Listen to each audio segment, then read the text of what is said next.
it's coming.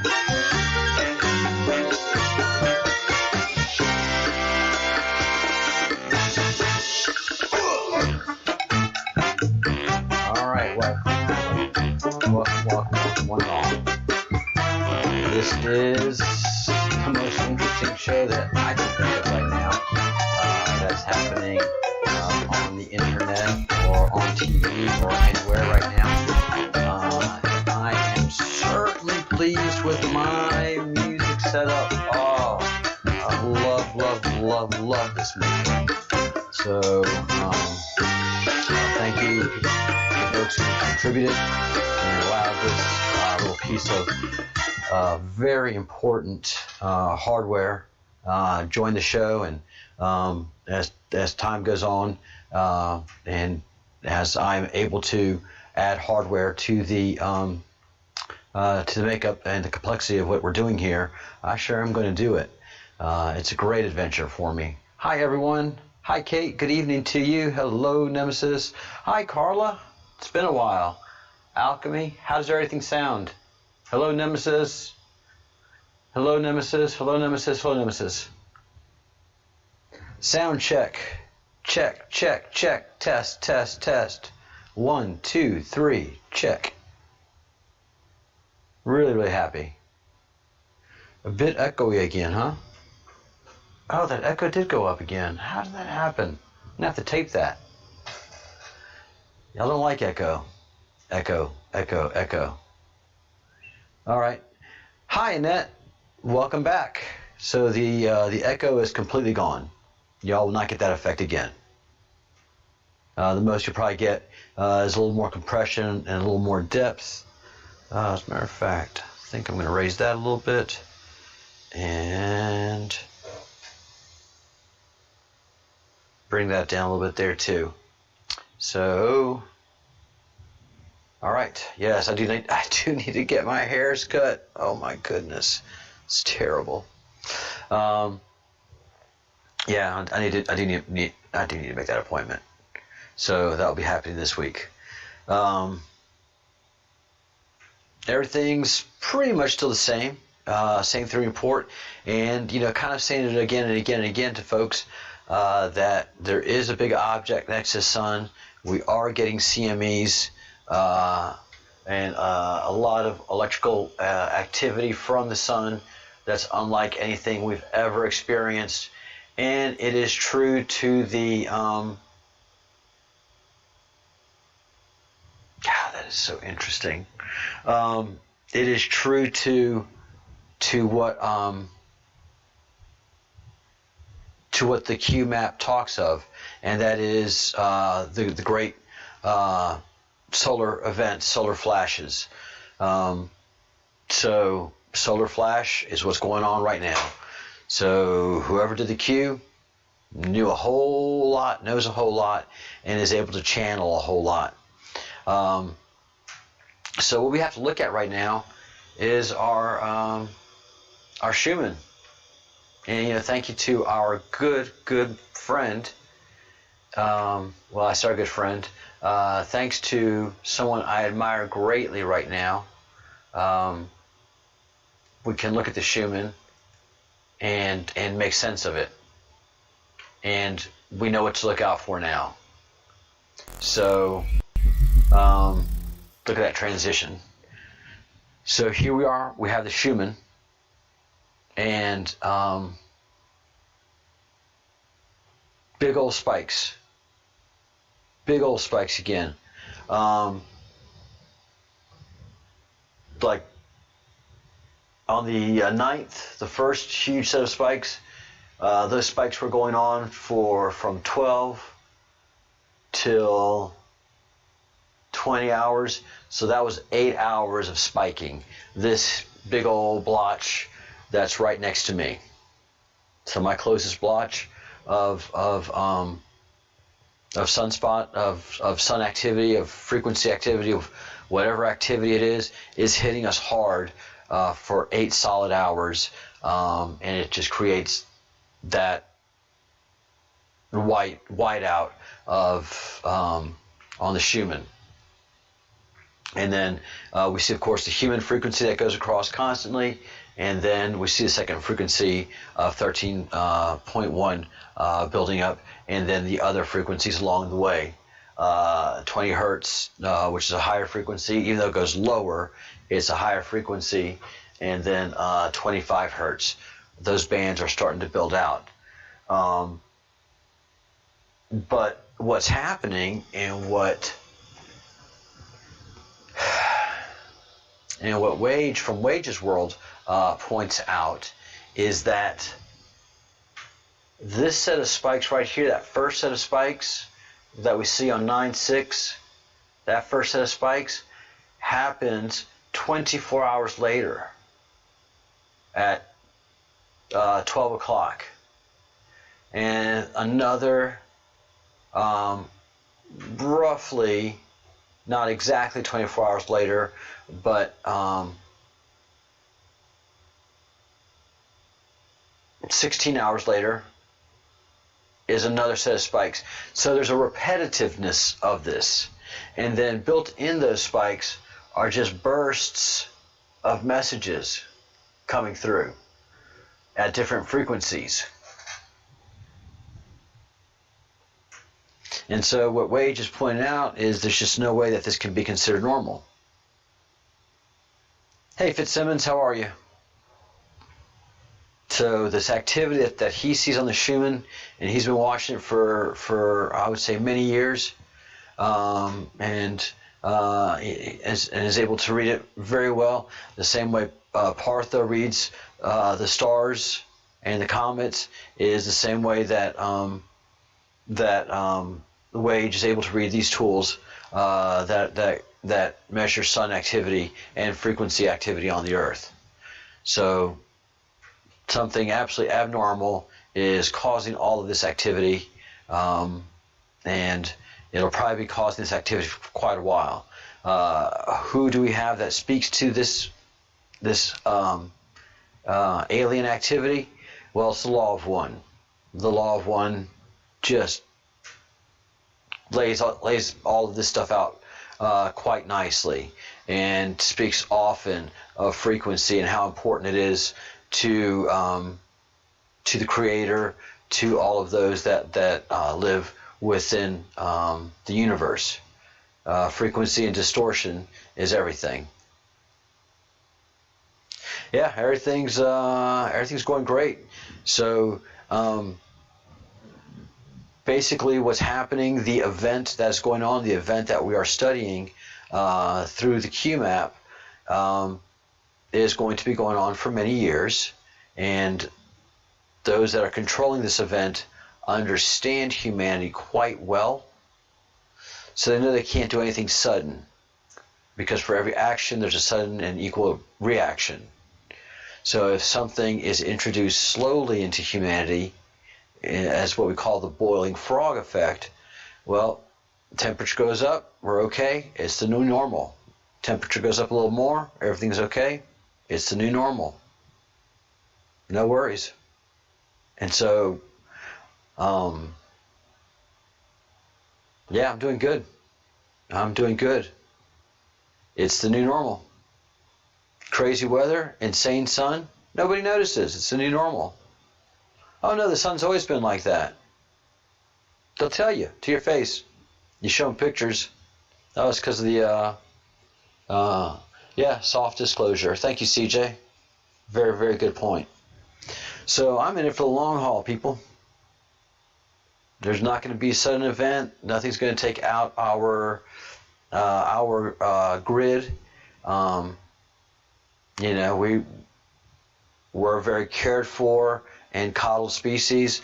The American federal government knows exactly what's going on. Exactly. And they got to play along. They got to be part of that boiling frog. And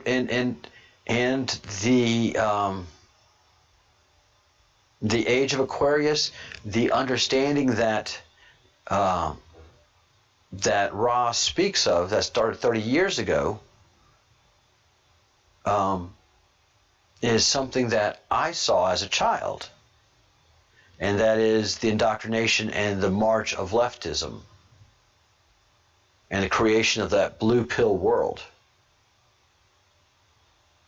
You know, I remember vividly in Baton Rouge, Louisiana, in 1978.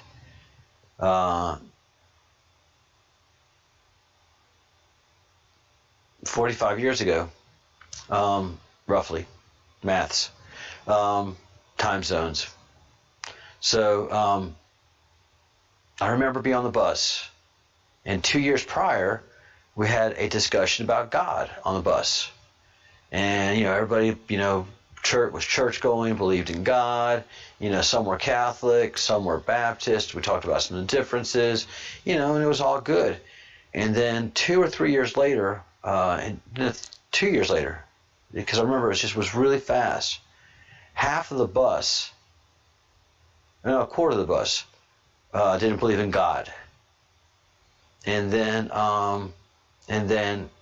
halfway through my senior year, which was 2 years later after that, 5 years after my first notice, half to 3/4 of the school bus, depending on how they approached it, did not believe in God, and were just suddenly atheists because it was the thing to do. And I thought to myself, as a high schooler, I was like, this is dangerous. And what had happened is 10 years prior to me having that memory, they had taken they had taken prayer out of the school. So it was a big Supreme Court thing, and the same Supreme Court that has just did so much stuff to the American jurisprudence and legal process, mandated that prayer in school was unconstitutional. And I knew when that happened, because of all the political discussions, and my mind had become politically very acute. Even it happened when I was in elementary school. I knew this is a bad idea. Do not take prayer out of the school. Do not rip the child from the Creator. Don't do this. They did it.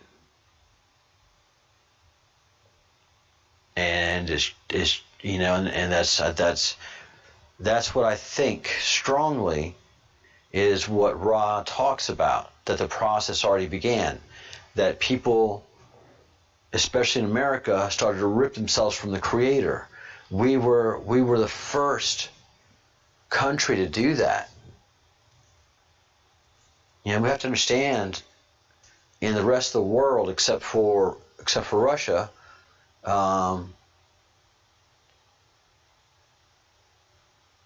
I guess Russia was the first to do it, but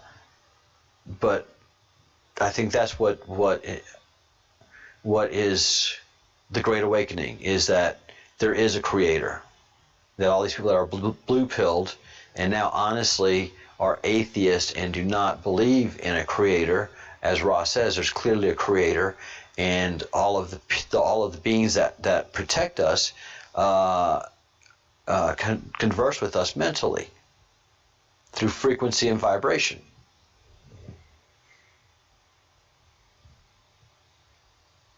Through dreams, or just, you know, whether it's your third eye, which is a very strong connection to the frequencies and vibrations that we experience as a humanity of the Creator, and those what we call angels and archangels that support the Creator and the mission. And I mean, so many of our ancient tales talk to us of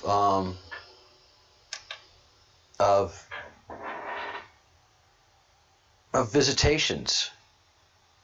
You know, the ancient gods, they were aliens who visited the planet. They tried to help humanity, did the best they could, and humanity is an obstinate species, as the Creator who created us and understood the nature of us having and eating from the tree of knowledge and knowing good and evil, well, we're just not going to be easily controlled.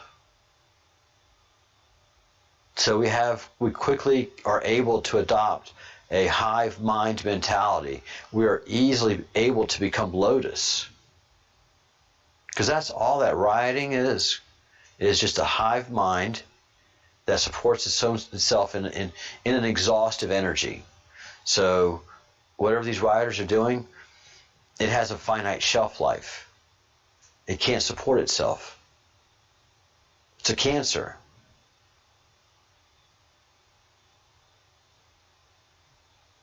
There is no possible way any of these leftist ideals can be put into practice, because they're just counter culture. They're counter civilization.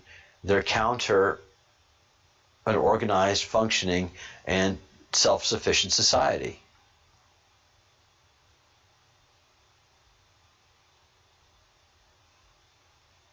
Bad audio, Charles? What does it sound like?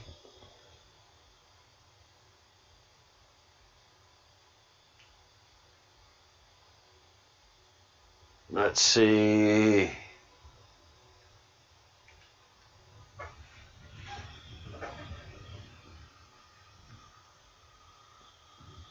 Is there background noise?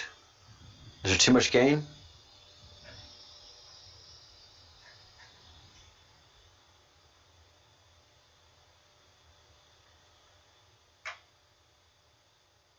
I've got a new toy, Captain Realist. I got a mixer, so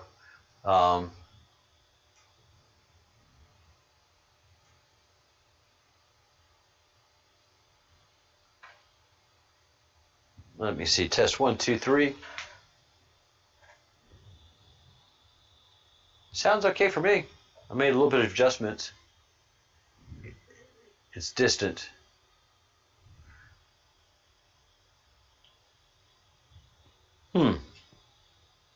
The mixer makes me sound distant. Interesting. I'll play with it a little more.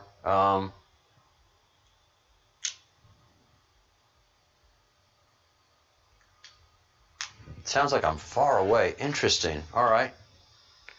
No, guys, the mixer's supposed to make me sound better. Not like I'm far away. Mic's in the same place. That bums me out.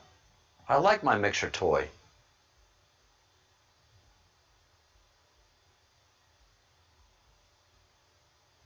And a little bit of static. Oh, I'm so bummed. I am so bummed. All right.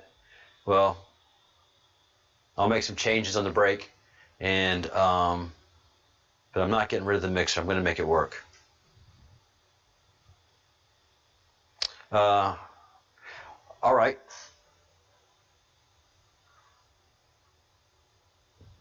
So yeah, we've let a cancer into society, and this is a cancer that defeats a society, and it's of course, since it's not self-sustaining, society is going to have to do something with this. I mean, they just can't keep sweeping this under every rug. Every country has a little bit of this Antifa going on. So it's something that we have to work through as a society, but we don't really have to work through it because we're going through that change. We're going into the age of Aquarius. The frequency is rising, and people are just going to be red-pilled again and again and again, until ultimately the remaining blue-pilled will probably be freaked out when the aliens, the Creator, or whoever is going to present themselves to lead us into the new age presents themselves. I think that's probably the event.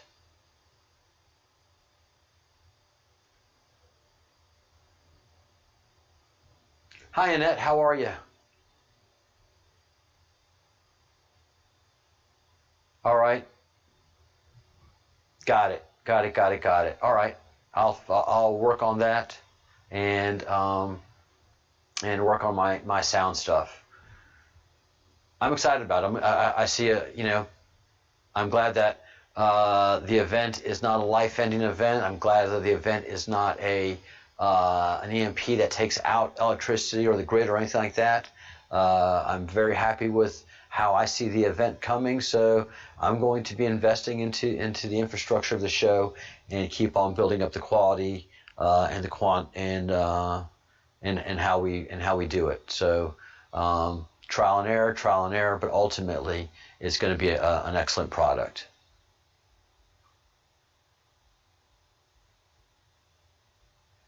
The gin in the phone.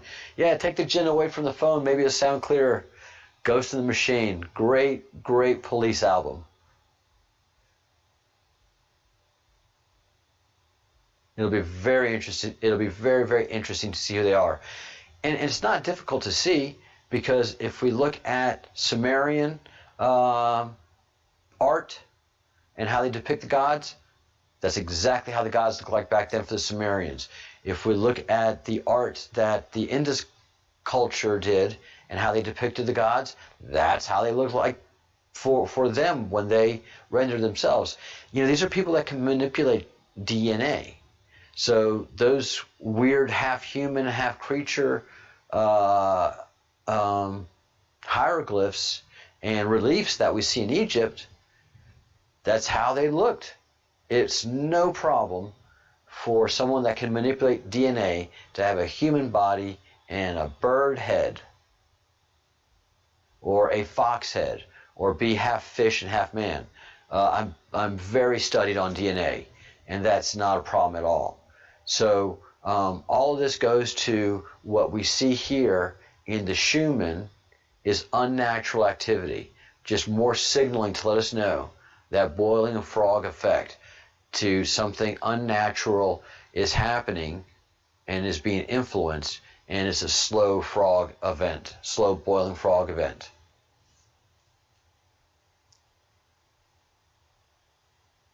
Yeah, the Sphinx was lion-faced. The Sphinx absolutely was lion-faced. The human pharaoh face, the black pharaoh face that's there, is a recarve. I mean, it's as plain as day. I mean, you can just look at the weathering on the stone. And of course, you look at the weathering on the stone, and it's heavily water damaged. Not only the Sphinx itself, but the Sphinx enclosure. Irish gods look just like us, yeah.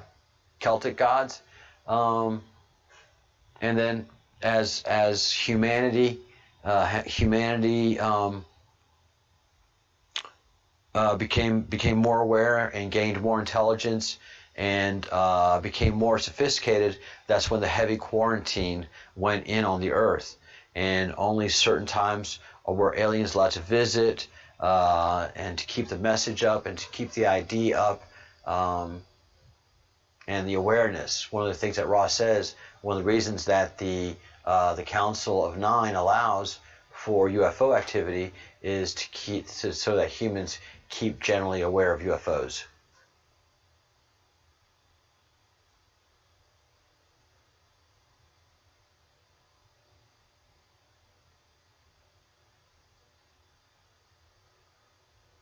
Interesting.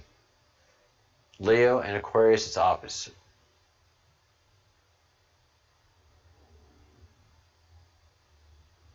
Hi, Tiger Lily. Welcome to the Breadcrumbs Project. And so, of course, we're very aware of the globe that's next to the sun that is generating the EMPs and raising the frequencies of the Earth through using the sun as a big satellite dish.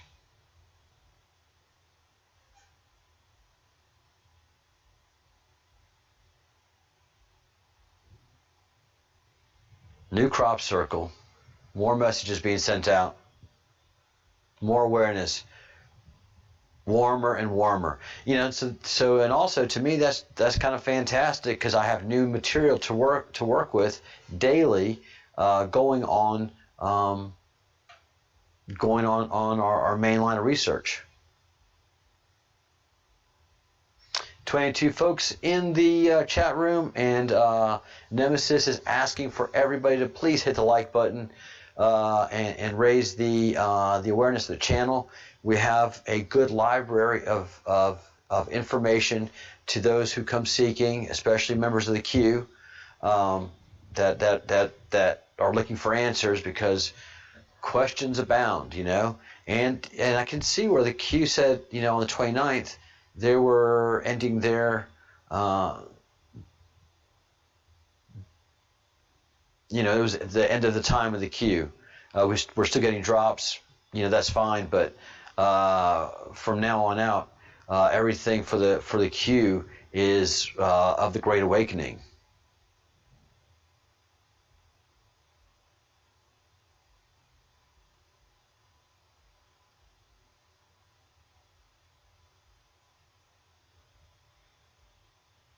I'll be dadgum, that cha-cha-cha song.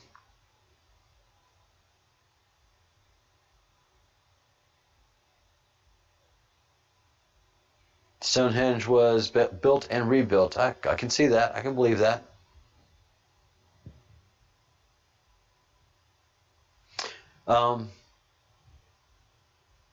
Yeah, so we'll have daily in the morning. I'll always have breaking news, new information to report. Then throughout the day, the chat will be open, and of course, the fact that I love doing this means that I will be popping in all the time throughout the chats, and keeping things lively and interested, and just raising the awareness.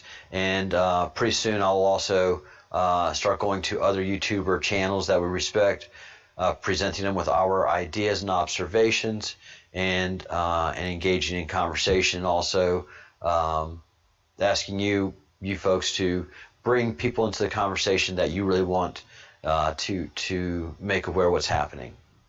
Because I'll be pretty much rehashing stuff again and again and again, because it's gonna be old for a lot of us, but it's gonna be new for a lot of people. And when all of you guys start hearing me rehash something that you've already heard, well, then y'all go to the chat and just start chatting away and ignoring me, which I'm used to, basically. No feelings are hurt. I'm fine. No, I'm fine. I said I'm fine. And slowly build up the chain of communication.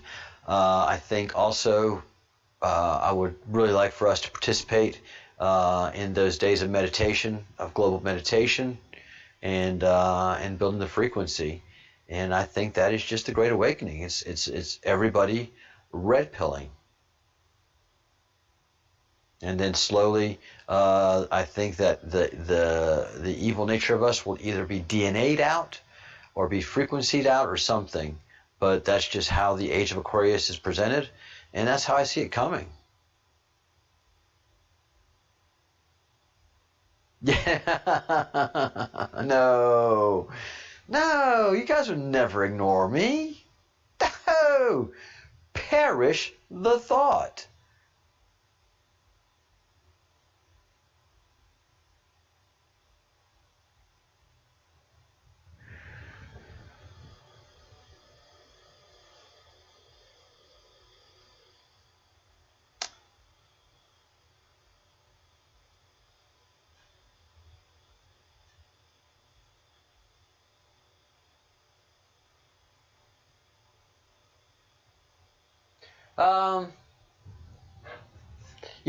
At this point, I'm okay with thinking the Earth is a globe, and everybody that tries to say, use the basketball effect of, pouring water and how water rolls off of a basketball, and that's just goes one point to prove a flat Earth. Well, yeah, because there's a gravity from the Earth that's pulling down on the water. So yeah, if there was gravity below the Earth pulling down on our sphere, then yes, all the Earth, everything would just all fall off. Whoa! And cats would help knock us off too, because you know how they are. But the way the globe, the sphere works, the globe works, and I'm very comfortable with the planetary model. I really don't have a big problem with that at all, because the Earth has gravity, and that gravity draws certain densities at different rates towards the center of the Earth. And the moon also, very interestingly enough, has gravity, but the gravity it has is very engineered. There's not a constant gravity around the moon. There's patches of stronger and weaker gravity, so much so that any satellite that is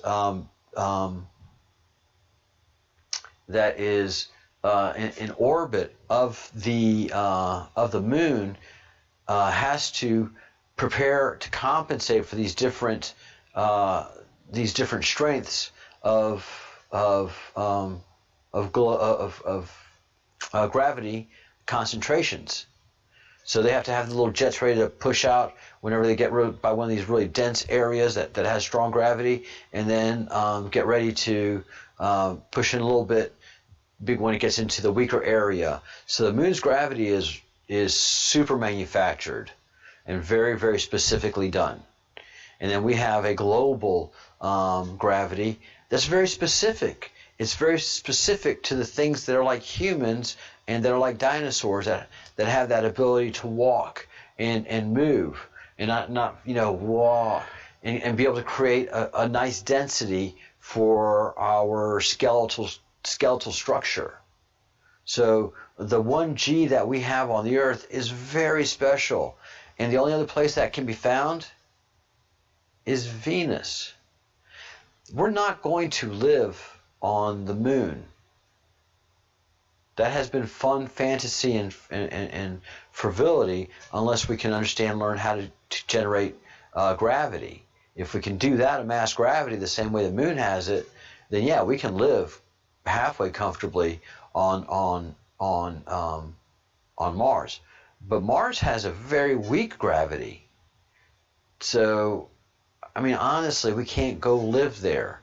Just the journey to and staying on Mars for maybe a month or even 3 months, and the journey back to the Earth would just totally mess with the human system. Now, going from the Earth to Venus in our third dimensional bodies, in our third density bodies, is a relatively easy thing to do. And if somehow Venus could be terraformed for our third density bodies, where it has air, wind, and water, which is very easy for the Creator and those that have created this Earth to do, then there could be 2 Earths, and give us time in this density to become to go to a 5th and a 6th density like Ra and 7th. So I see a roadmap ahead of us that Ra spoke of, and I see it really, really, really clearly, and it fits hand in glove with all of the ancient discussions of humanity's at the end of this time, the end of what the Hopi would say is the 4th age and the beginning of the 5th age, the 5th dimension, the 5th density, the age of Aquarius.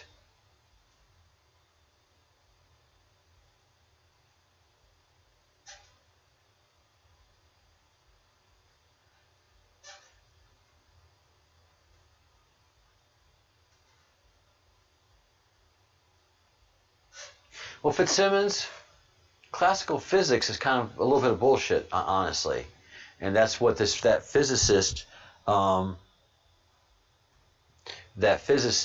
that I've been talking about, that German female physicist, and we can watch her videos some more because she's fascinating. Speaks of that physicists take mathematical equations and make observations, and then and draw some conclusions, but not new laws. So the theory of relativity is still a theory. it isn't proven law.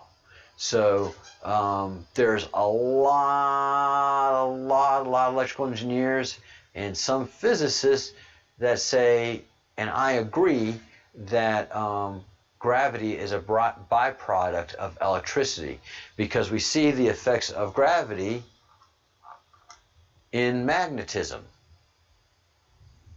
So magnetism is a kind of gravity. So I can duplicate gravity in my hand. So everybody looks for gravity as a force itself? No, it's an electrical force. So we are made up of atoms. Atoms have electrons going around. We have electrical forces ourselves. So, so given the right materials and frequencies and dots, electricity creates gravity.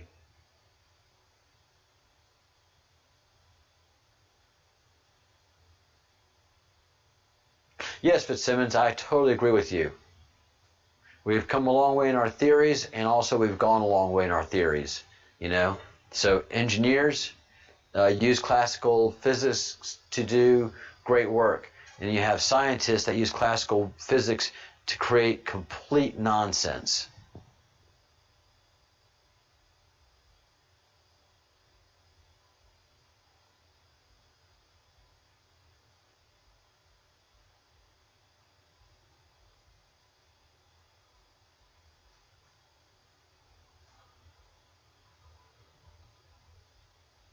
Yeah, hi, Janine Ali. Welcome to the Breadcrumbs Project. Good to have you here. Hi, Carla. How are you?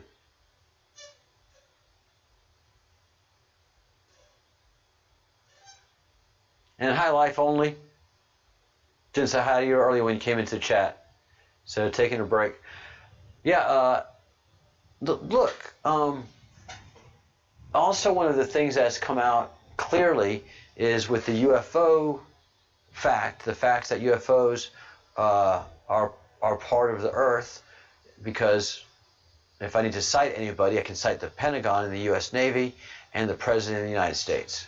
So the fact that UFOs are in fact acknowledged and real now is very well cited.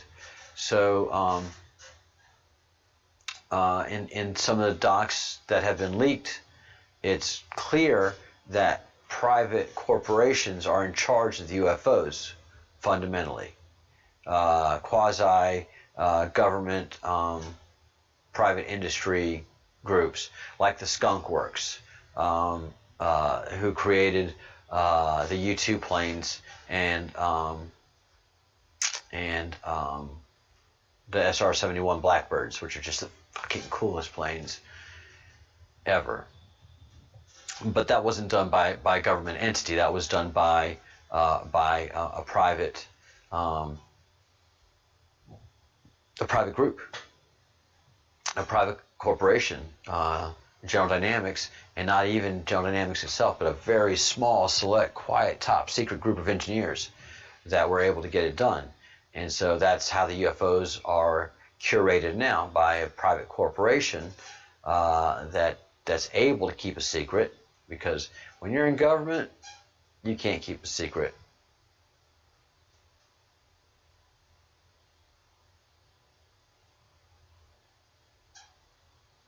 Hi, Basic, how are you?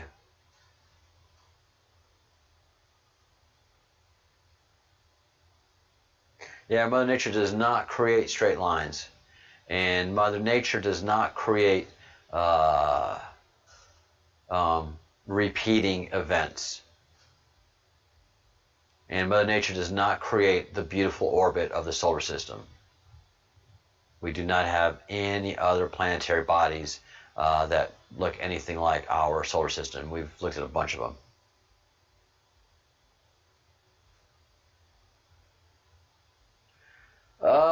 No, Alchemy, I'm pretty curvy myself here, brother.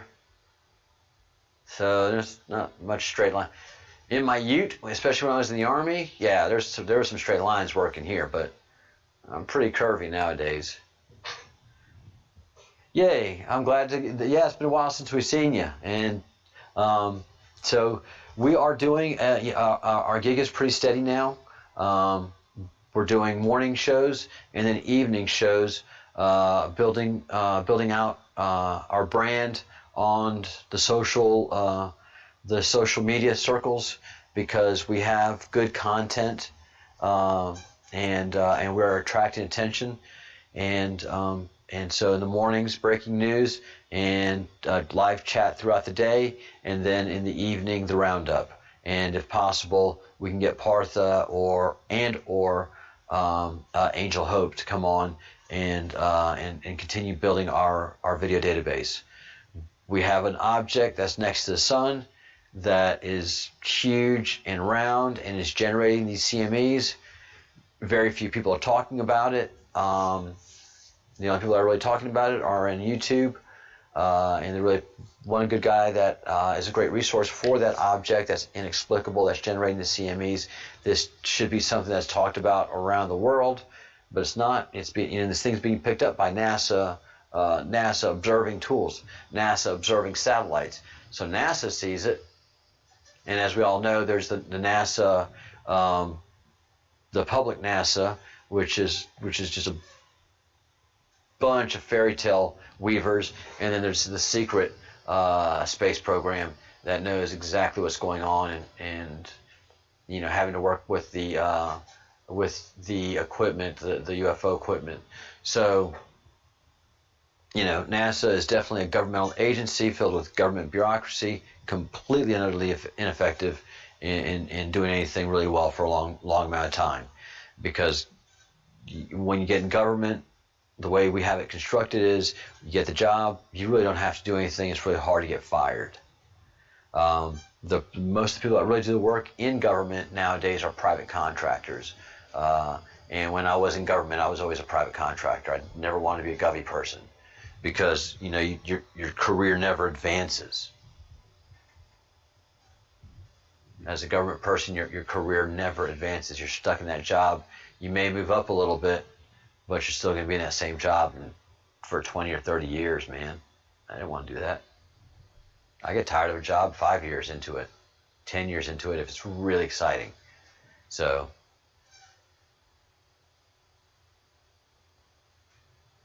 yeah, everything that's functioning and is deep state and is deep, that is the real space program, the hidden space program.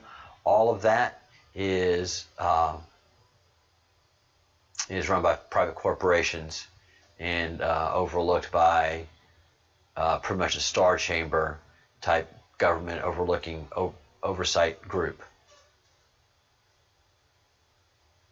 Really crazy. Still feels like a television show. But right here, the Schumann tells you everything that we need to know. Not to get worked up, not to get freaked out, not to worry about floods. Worry about your flooding, but there's not going to be a meteor hitting the Earth or any cataclysmic, life-ending event. Again, the Creator made a promise in the Jewish Torah and in Sumerian traditions, in Sumerian epic tales, that the Creator was disappointed that they destroyed the planet, but it was really bad off. I mean, disappointed, yes, because so many humans were lost. So the Creator vowed not to do that again. And it's not just the humans, but there's just so many precious creatures and life on this planet that there's just nobody has any interest in a world-ending cataclysmic event anymore. We're very nice. We're sophisticated. We've done well, and so all that has to be done is just take the evil out of humans, and it'll be a golden age. It's not difficult.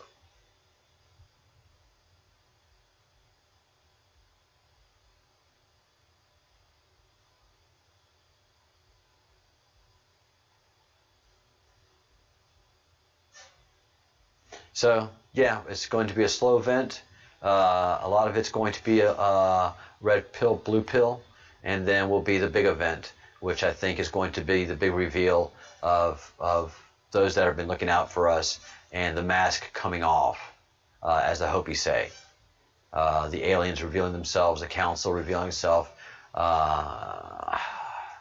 Would the Creator reveal itself?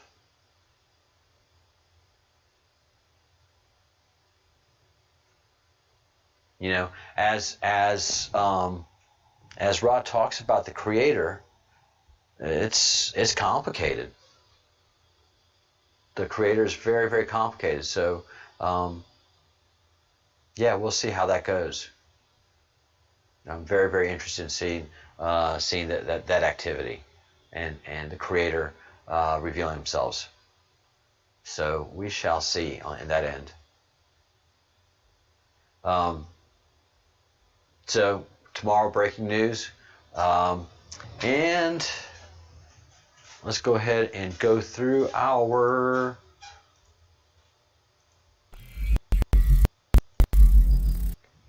social media locations.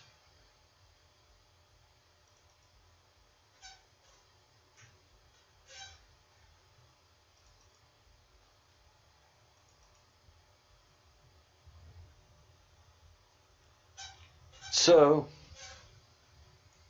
first of all, if you want the latest QMaps and the best quality QMap free download, that is available at this location here. I'm going to move you over there, and we're going to move you over there for the minute. So this is where you can get your latest QMaps, the Deep State Project, and that's who is curating the maps, updating them, and that's where we find ourselves. All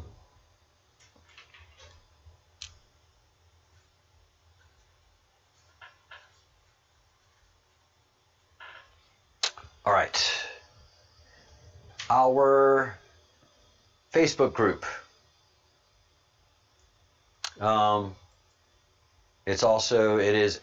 Currently it's a closed group, so that we can have good conversation in there, and it's curated by myself and Epic Andrew.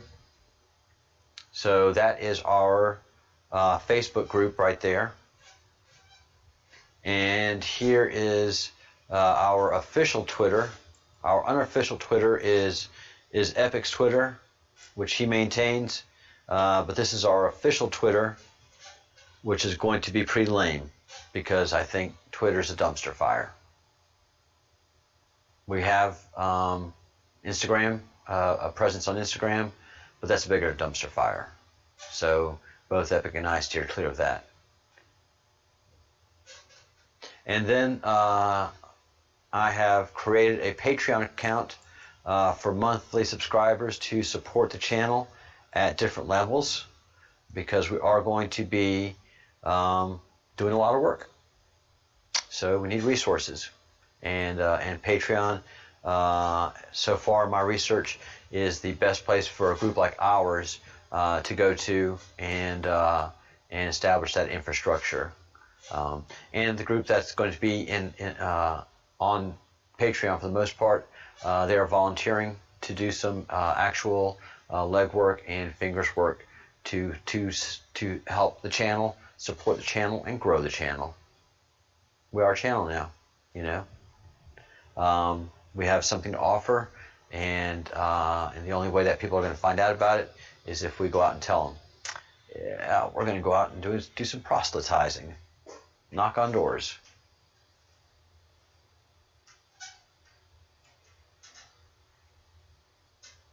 Yeah, the eclipse and the solstice all at the same time. A planetary alignment, age of Aquarius, starts the 20th and 21st.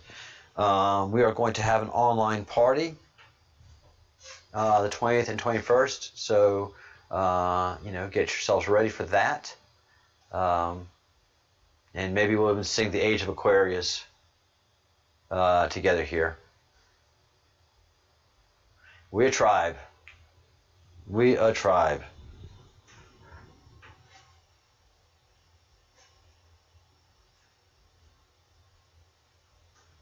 So here is our Patreon account.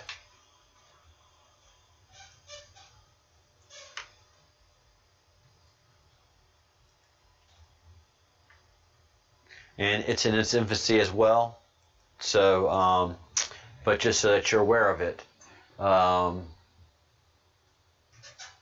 And also that's going to help finance the bigger computer and multimedia setup that I'm looking forward to building out for the channel, because you have to have a quality product to get and keep people's attention, and unfortunately that's just the way it is.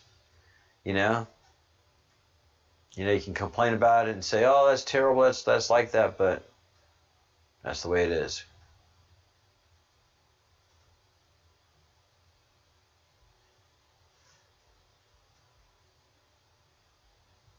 Of course you have to wear a dress fits. Something very, very high cut and revealing. Yeah, I mean, if we're going to get business, we got to attract business, A little bit of a heavy makeup wouldn't hurt either. I'm not saying that you're unattractive, but you gotta dress the part. You're not going to wear a Burger King outfit at a McDonald's if you're working at the McDonald's, are you? Well, there you go, Fitz. You wouldn't be proselytizing if you didn't have great legs. You gotta use your assets, people. Assets. Use your assets.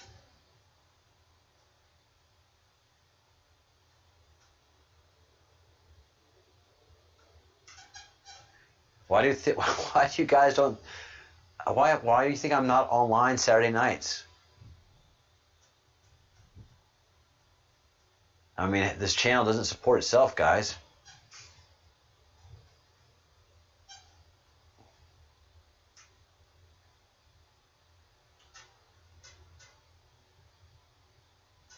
So yeah, we have the 21st of June is going to be big.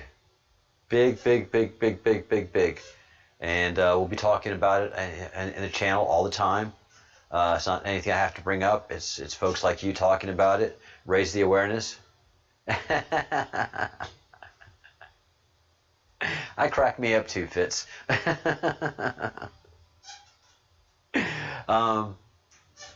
So it's just the process of raising awareness and educating, and that's what a good research project does. And our research project is focused in a very unique area that is the third rail for just about any other channel. Very few channels want to mess with spirituality, even discuss the end times and support it with, support its oncoming with observable science. Again, observable science, science that these eyes can see and discern.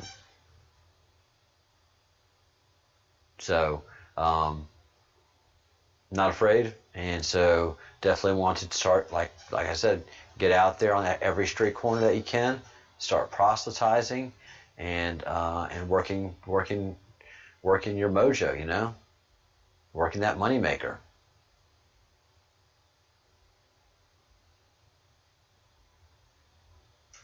Yeah. That keyboard does a lot, but that street corner, that's where the action happens. Oh yeah, basic, yeah, absolutely. Share away. If you can't paste in, some folks can't paste in the box, just email it to me or Twitter it to Epic, and I'll post it.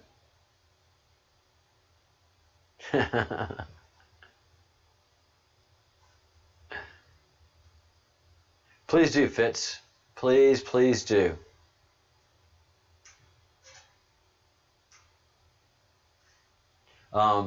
Yes, indeed, says Epic. He's not shy. He is not shy. He knows where the money is. Let's see, what other notes do I have here to go over?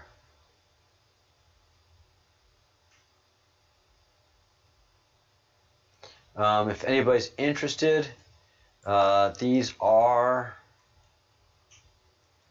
2 ways to measure the sun's time and the actual angle of the sun.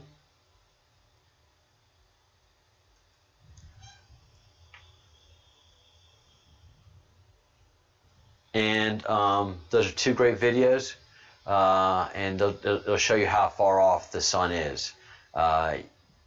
Roughly a meter and a half off your shadow is to what it should be currently. So that's a little more proof that we have, that we've created. And those aren't our videos, those are videos of other researchers that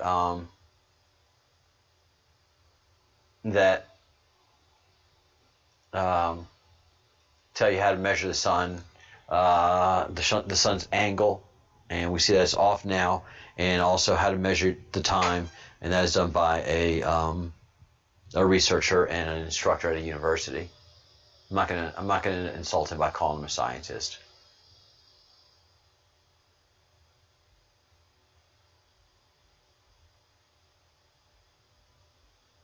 Yeah, how's the weather been for you, Fitz? Michelle Wise says it got up to 93 in upper New York State area, that's like death in the street for New York State. They don't have air conditioners.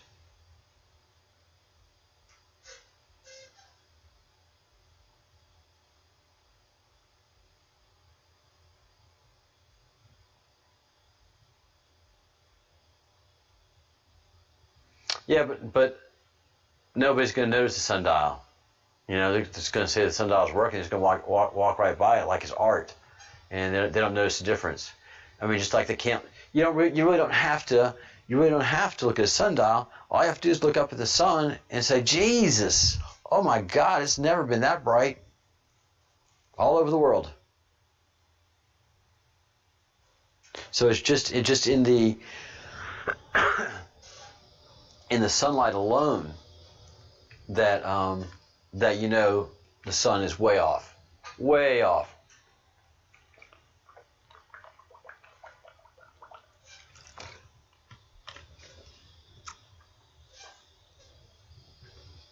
Like I'm a Chinese astronaut way off.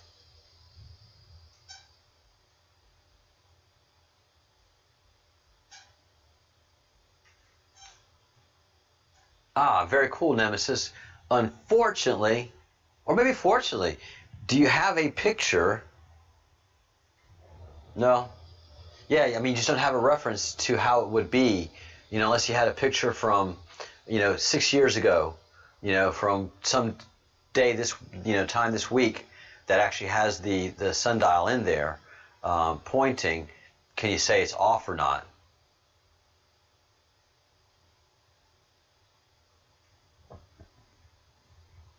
Yeah, white hot. The sun is incandescent white hot. It's not that soft orange glow that we've shown or talked about.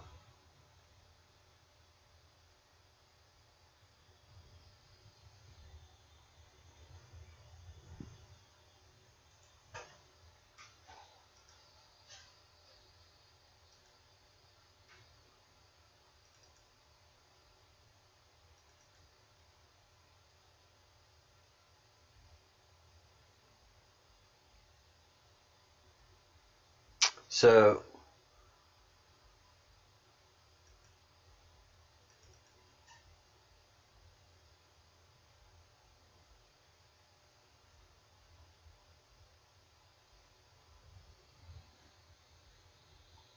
this is February of last year.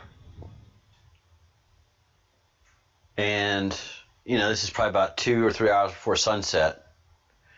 And yeah, you know, I'm not going to say anything about the double globe. Oh, you guys can't see it yet. I haven't transitioned.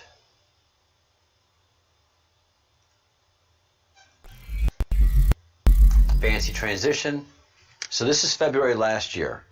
And as and there's extra, you know, globy effects on the sun. I'm not going to say that that is two suns or anything like that at this point.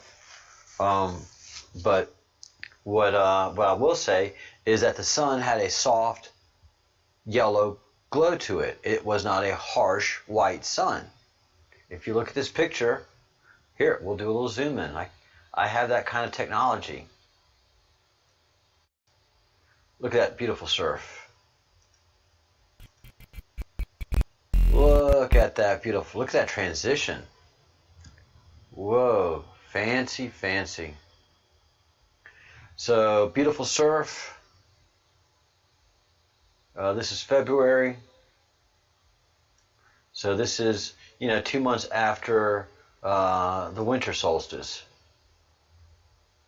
And there's the sun. I mean, it's got that soft yellow glow.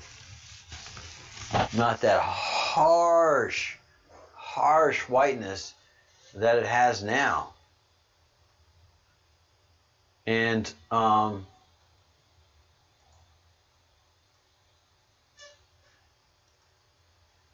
you know, this is what a sunset used to look like. Nice, soft, orangey sunset. You only have one set of clouds.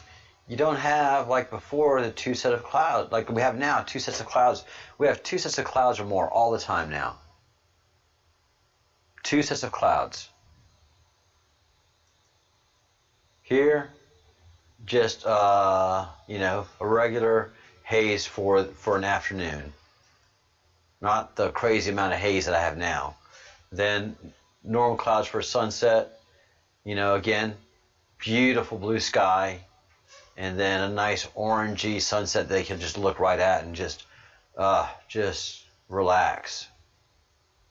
There's a nice other perfect normal sunset from February of last year. You could look right at the sun. You could just watch the sun go down, and you know, everybody did. Everybody had their bottles of wine, chorizo, some bread, and just, you know, taking in a beautiful sunset. Catch that little final green bit that happens.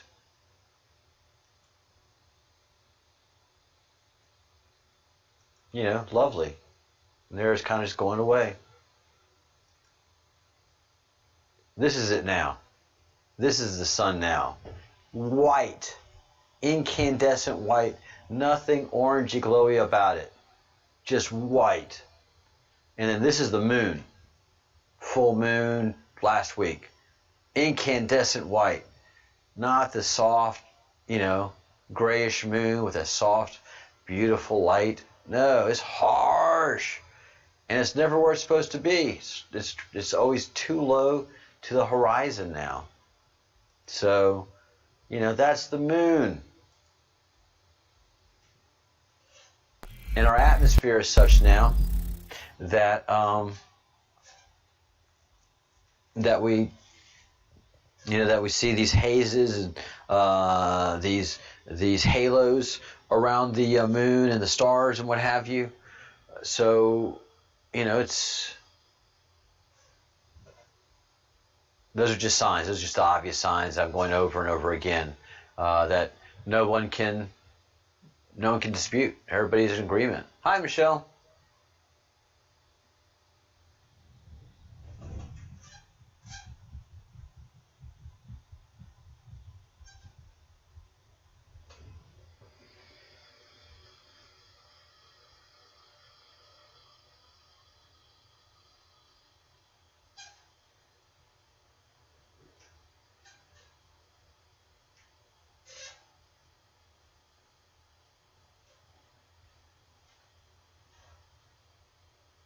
Sweet, Fitzsimmons. Excellent. So you've got good detail. Hi, Carla.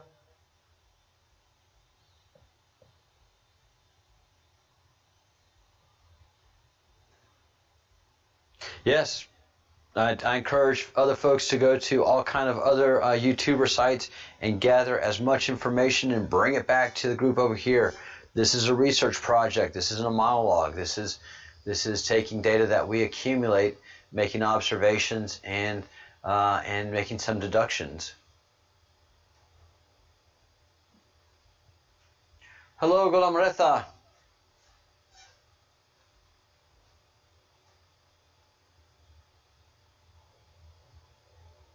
Wow. Yeah, in Iran. And the sun doesn't look right, does it?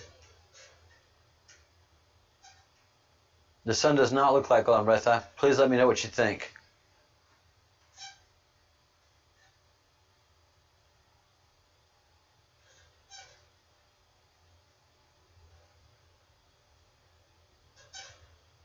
That's true. When you're full of data, you have to take time to be quiet, meditate, and process all of this voluminous data that you become aware of over time.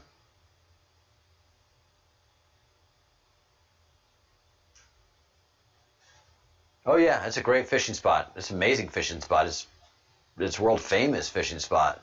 I've got fishing trawlers off my coast all the time for a variety of things.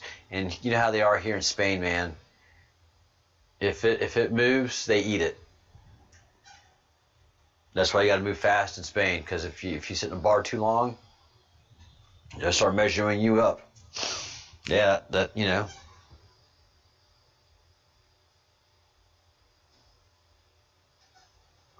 Oh, that's right. Life only you're in Cyprus.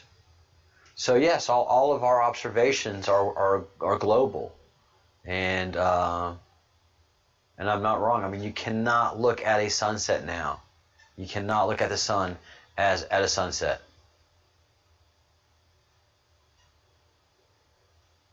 Well, Fitz, I don't have the patience for fishing. I was talking about that in the earlier live stream. Another guy who's a fishing person said, "Man, you got some great fish in there. Do you fish?" I'm like, "No, you're an idiot." I know, but I just don't have the patience to fish. I really, really don't. It takes great patience and mental fortitude to sit there with a rod and reel dipped in a body of water and waiting for something to happen. I'm an engineer, like you probably also, but I like to make things happen. And it's drier than normal. The rain is less. Yes, our global weather patterns have changed dramatically over the last 4 or 5 months. Dramatically.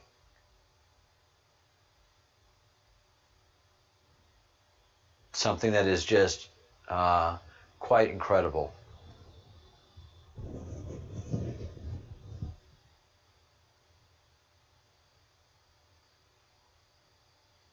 Oh yeah, Fitz. That's the only reason I've ever gone fishing, because there was an ice chest involved and a case of beer. 12-pack ain't gonna get it, brother. You're not gonna get me on a fishing trip with just a 12-pack. There better be a case involved. There better be enough beer for me to get out there and enough beer for me to get back.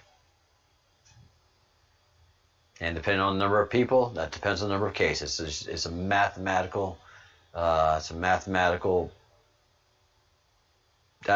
algorithmic. So, increase the value, and algorithmically the amount of beer should increase as well.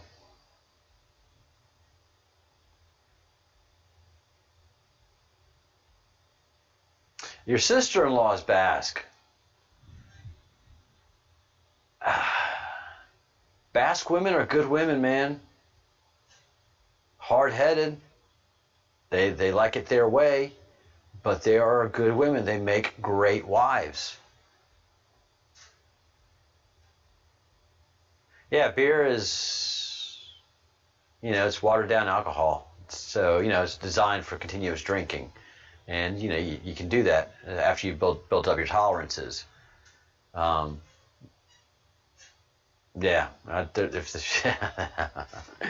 And quite frankly, to get me on a boat in general, there's got to be a lot of alcohol involved and a lot of distraction, because a boat becomes pretty boring after a while, even a sailboat.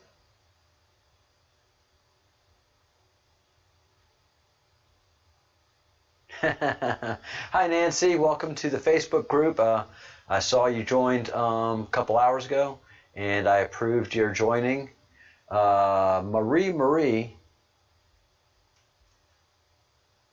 No, your beer isn't watered down, but it can't be. It has to have impact. For the Irish, you know, it's got to take you guys down. You know,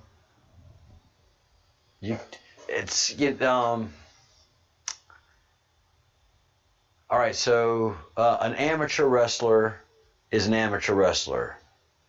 A semi-professional wrestler has, you know, another amount of fortitude, and then you have the Olympic-style wrestlers, you know, which is just stronger. I mean, you're going in orders of strength and capability, you know. So that's, you know, you have your American beers, and we're approaching your Irish beers. So we're at the Olympian level of wrestler. Then you get to professional wrestlers, where you not only have to be strong, but you have to be showy, and you're doing such dangerous crap that it's got to be choreographed, and you got to be super entertaining. So now we're getting to an Irish beer. We're talking professional wrestler. And then to get to a real good Irish beer, we're going MMA cage match. And then you get to Russia, which they have MMA cage matches with many people. That's vodka. We're not going with vodka. I hope that's been an adequate description of Irish beer. I mean, I can't even finish a pint of a good Irish beer. I mean, it's like having it's like having a steak. I just get full and, you know, and drunk and happy, and I just can't drink anymore.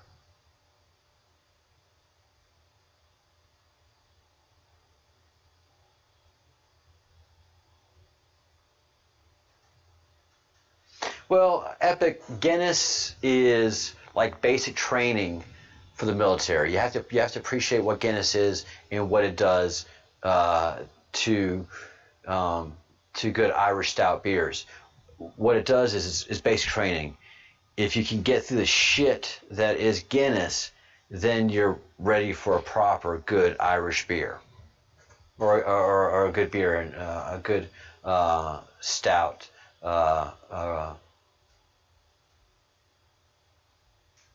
Beer from Great Britain, because you know, Scots have theirs, the English have theirs.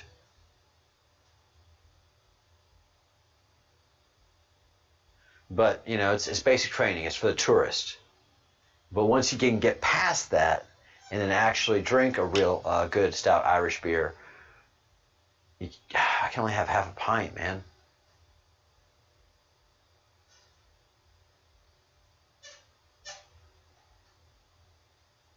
The only thing I can mix with beer is more beer.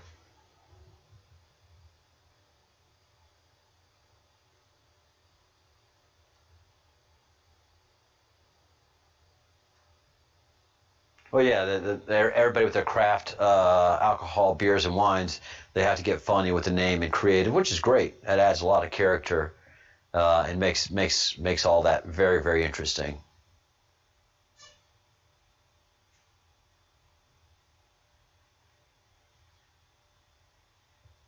Yeah, Jaeger bombs with Guinness. I remember those days myself, and amazing how good of a decision maker I was after going through that, you know, and after the wee hours of the evening, and just making such brilliant, very well reasoned decisions. Really productive things that I did after Jaeger bombs.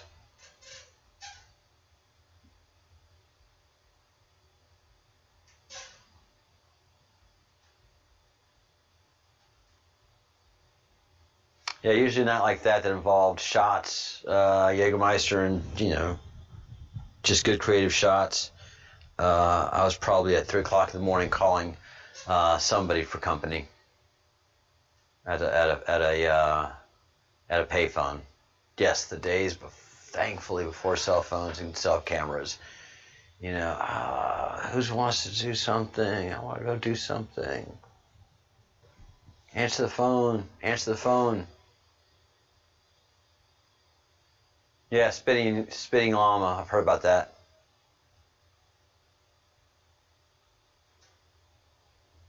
Irish car bombs. I don't want. Well, and as most of y'all know, my college life and 10 good years after that, 12 good years after that, was spent in New Orleans, where, you know, much like Ireland and Great Britain, you know, drinking is a professional activity there. It's something that is done with great vigor.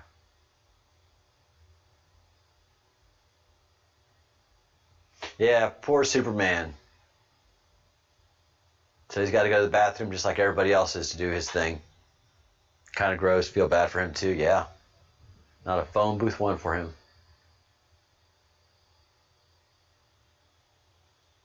Boom.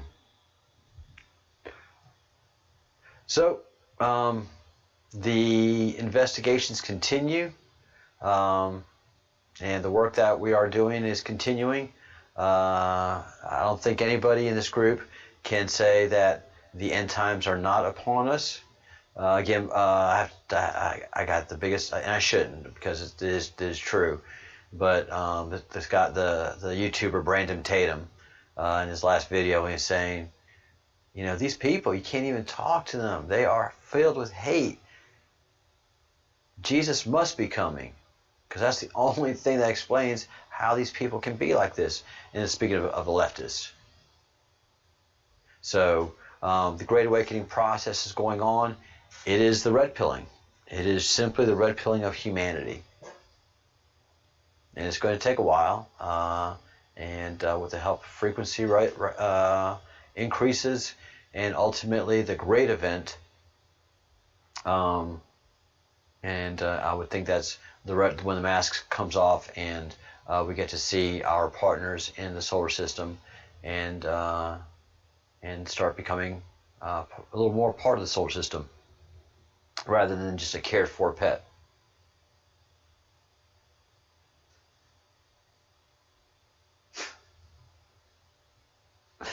Well, if you want a good Irish car bomb, I mean, the only place to really get one, and a good one at that, is Northern Ireland.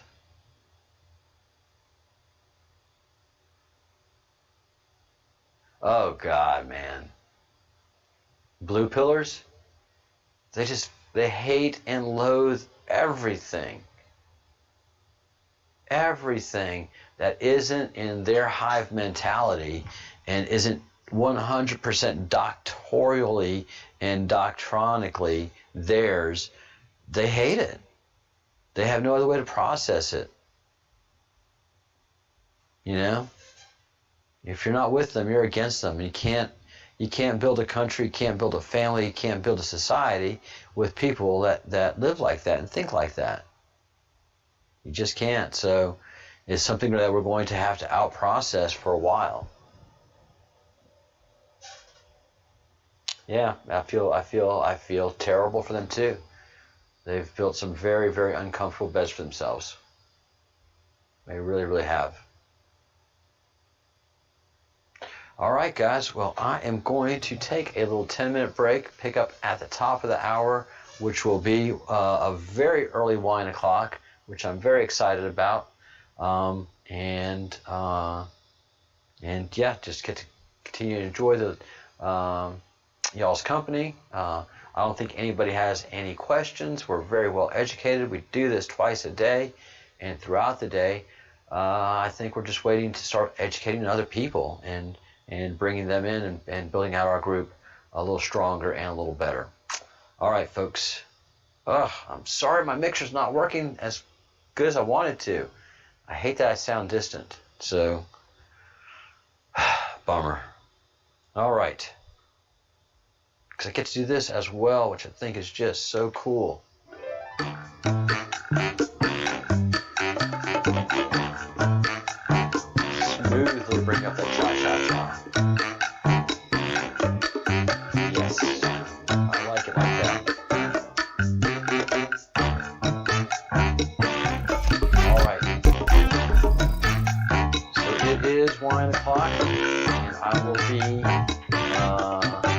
join y'all shortly with a fine Roman replica wine chalice or drinking vessel, if you will, and go ahead and kind of wind this down and get ready for tomorrow. Tomorrow's a new day.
we go, here we go, here we go.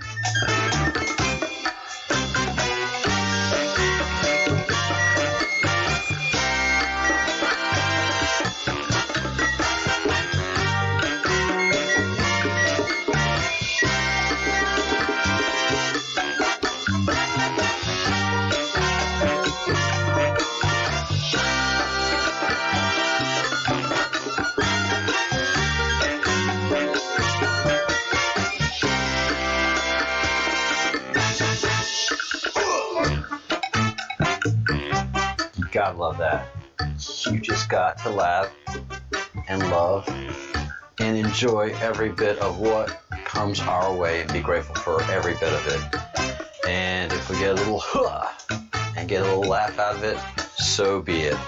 Welcome to the Breadcrumbs Project. I am the General Breadcrumb, the Chief Breadcrumb, the Breadcrumb of the Breadcrumbs, and you are all the Fellowship of the Crumb. So thank you all, each and every one of you, for being here, and welcome. And unfortunately, since Fitzpatrick, Fitzpatrick Fitzsimmons says that I sound fine to him, I'm going to employ the boiling frog principle to the group and say that me sounding distant is the new norm, because I like my new mixer. But I'm going to I'm going to do some more work on the voice side and get some more engineering to make it better and just to make the product better as we go along. Oh yeah, USA has cider. It went through its popularity point. I had dinner earlier, and so I opened a Rioja and already had a saucer full of this fine Bersturiza, the ZA at the end there lets you know it's a good Basque. Who was that had the Basque sister-in-law? Who is it that had the Basque sister-in-law?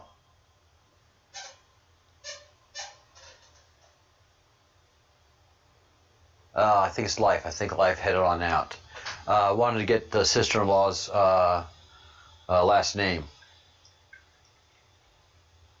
Her maiden name, of course, because the Basques just have brutal names, man. If you're going to live in the Basque region and, first of all, attempt to learn the Basque language, that is hard to do. You got to be young and have a fresh mind. And if you're aggressive and you have good teachers, then you can learn a good basic amount of Basque. But you have to do it when you're young. It's hard to do it when you're old, and you have to do it in the Basque region. My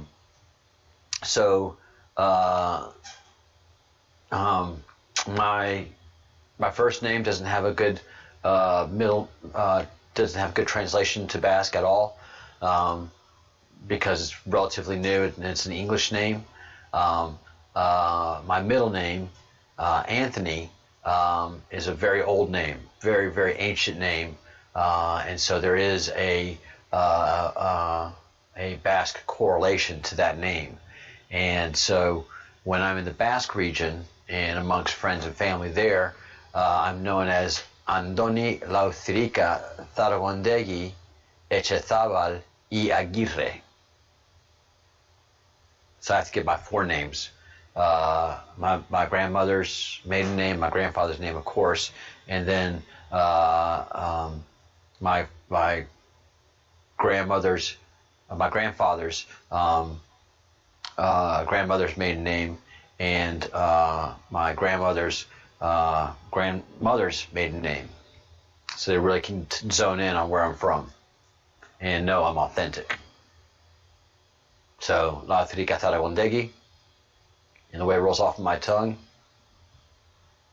I've got Basque origins. It's hard for the Spanish to say Basque names. Here in Galicia, when I tell them my Basque name, they're like, ¿Qué? ¿Cómo? ¿Otra vez? And it's hard for them to pronounce those names. Lauthirica Zaragondegui Echezabal y Aguirre.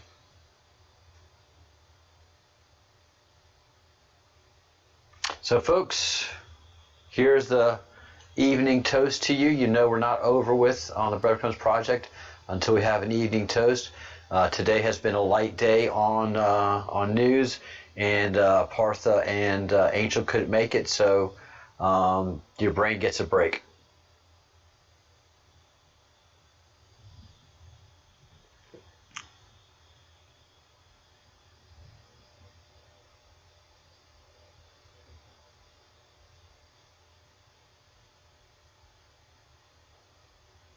I have no idea where the chat has gone.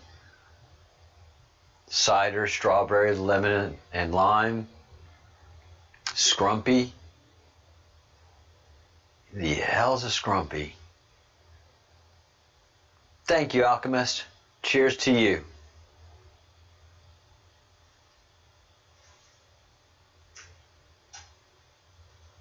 I love the names that the Irish people give to things.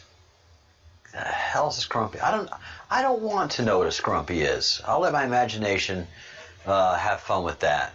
You know, sometimes the truth is not as fun as what you perceive.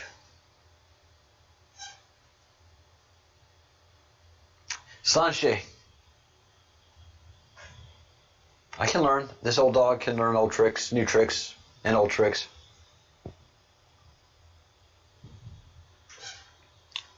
Scrumpy Jack. We got Blackjack. We got Jack Daniels. Good sour mash whiskey. And we should be alkies. I mean, unless those who can't do that. I mean, we all have our gifts and we all have our burdens, and I feel bad for alcoholics. But alcoholics don't drink because of alcohol. Alcoholics have very powerful issues that they have to demons, issues, and things that a lot of us normally will not deal with in our lifetime, thankfully. I think a few of you have been here when we've had alcoholics come in and be here during the toast, and even somebody who's not an alcoholic say, you know, you shouldn't be drinking alcohol like that so liberally in your YouTube channel. Alcoholics will be offended. And I went to town. I did a lecture. I was like, look, alcohol, you don't hide something because it offends. But, you know, somebody that has a real thing like alcoholism isn't affected by your drinking. As long as you're not saying, hey, man, drink this. Come on, man. Come on, party with us like you used to. Come on, man. Drink that. Drink. It's not your drinking that is even moves the needle of an alcoholic. They've got things they're working through, man. Powerful things. And understanding and a listening ear is much more powerful than you hiding the drink, and that's worse, is hiding from them. It just makes you feel awkward. Yeah, no, have your beer. I can have tonic water, I can have water, I can have juice. I'm fine, man.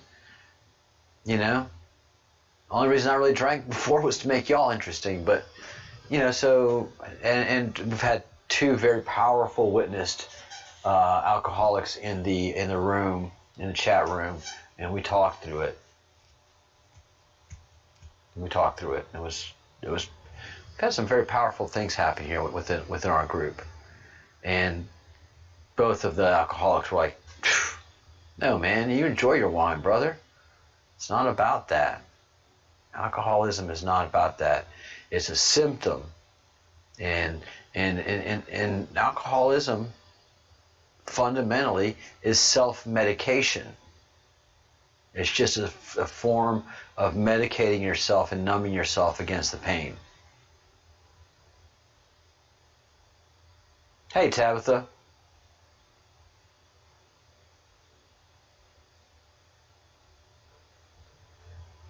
And yeah, the creator and the creators definitely were not Puritans like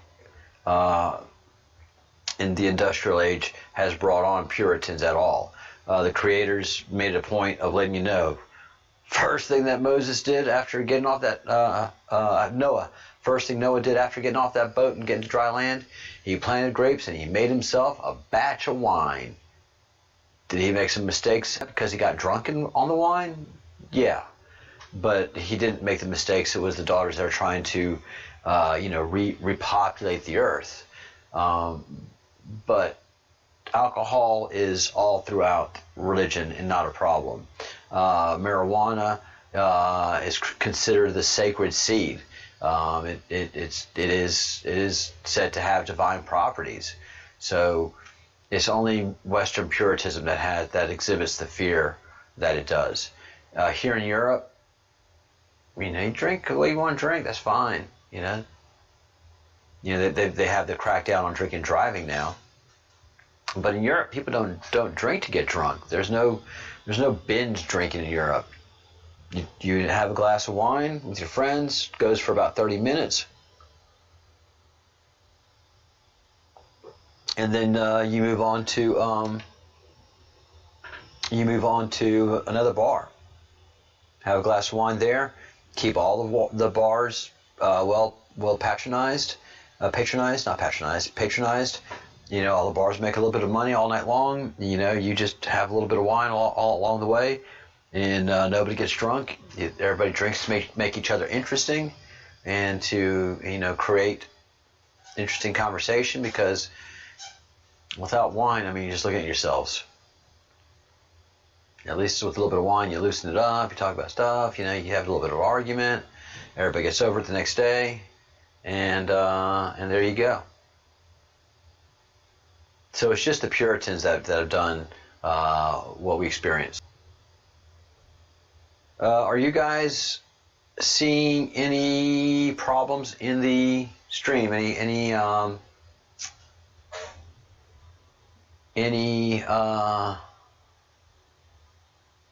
buffering or anything like that?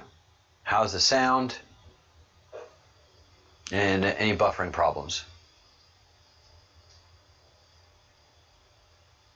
Oh golly, yeah. Well, yes. For a small island and not a populous island at that, there's a lot more of you around the world than there are on the island themselves. Think about that. There's more of you around the world, Irish, than there are on the island, on the Emerald Isle itself. Same with Jews. I think it's kind of a funny thing. Well, okay, Iran, or whoever you want that wants to take out Israel. That sucks that you want to do that. And if you do make that happen, there's just a whole lot more Jews outside of Israel and people sympathetic to the Jewish cause than there are actually Jews inside of Israel and people that are sympathetic to the Jewish cause inside of Israel. There are 3 times more Arabs in Jerusalem than there are Jews in Jerusalem. Facts, numbers. Yeah, there's way more Arabs inside Jerusalem and what they call the Arab quarters than there are Jews, and then you have Christians and Greeks, Greek Orthodox. But yeah, facts, man. Well, with the pubs taking over the world, then Irishmen, they're lovers, they're passionate, they can talk the stockings off just about any girl. They're great baby producers. And then the Irish women, once they get to having that family, some kind of Catholic switch goes off. Yeah, y'all can populate. Hi, Michelle. How's the weather in New York?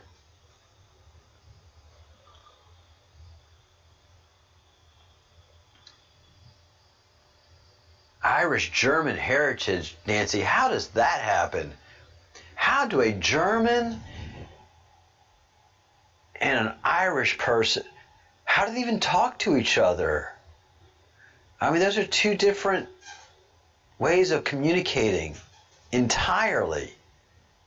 I mean, I can see a redneck and a Basque woman, my dad and my mom, that's no problem, just two hard-headed people.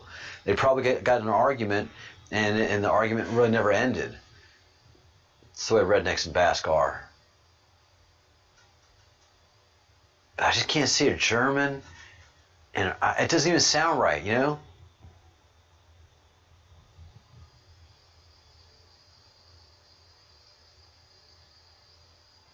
Nancy, I'm not knocking it. Nancy LaFontaine, I'm not knocking it. I'm just saying there's got to be an amazing story in that happening. There's got to be an amazing story because it's just this, those personality types. That poor German. Sense of humor and drink.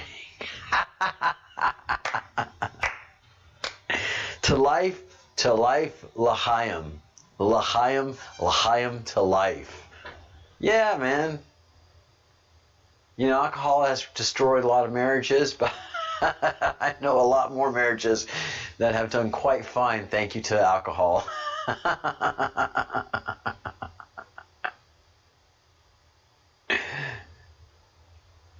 How does the moon look? Normal or abnormal?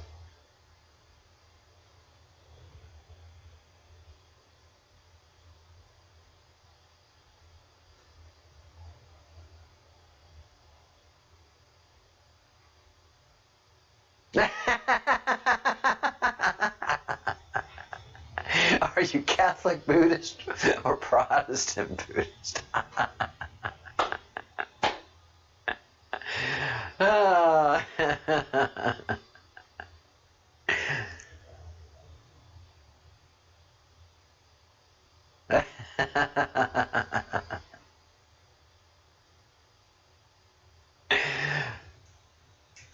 You know, people are interesting. People are people. You're not going to stop people from being people.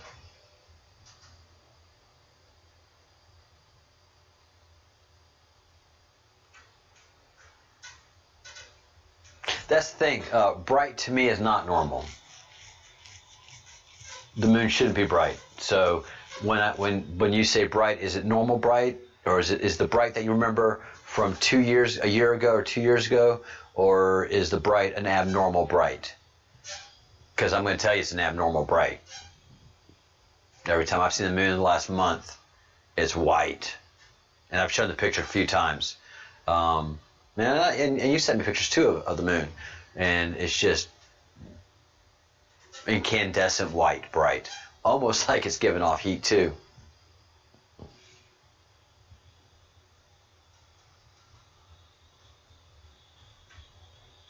Yeah, hive and tribe mentality is something. But I mean, I find it hysterical. Oh, really? Buddhist? Are you Catholic Buddhist? You Protestant Buddhist? That's.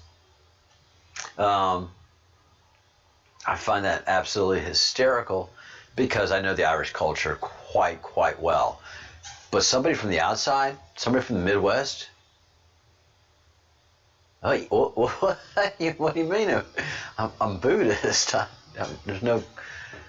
don't practice any kind of Christianity.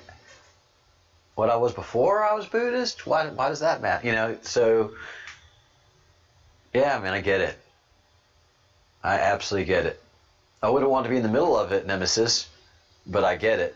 And I wouldn't mind being a tourist, visiting and then getting out of there quickly.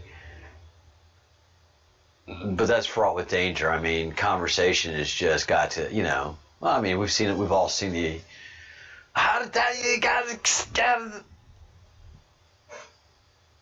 or leave me alone. I don't want to talk about that. People are people, so why should we be? Yeah, such hostility.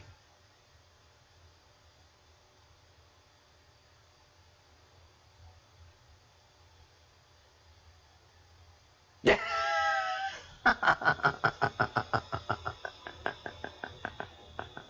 I don't have time to be racist. I'm arguing with my neighbor. Would you leave me alone with the racism thing? I'm trying. I'm in a centuries-long argument. I don't have time for this racism thing. Be whatever you want to be. But I'm an argument. I have an argument. It's an issue. Yeah, the world is like that. I mean, when you have nothing else to accuse each other of, we have nothing else to accuse each other of, that's the only thing you have left is racist. Well, of course we're all different. Men, women, Irish, Basque, American, English. Again, the English and the Americans. Two amazing and incredible, prosperous and advanced societies that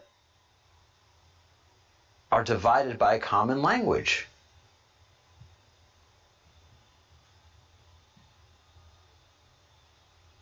So it's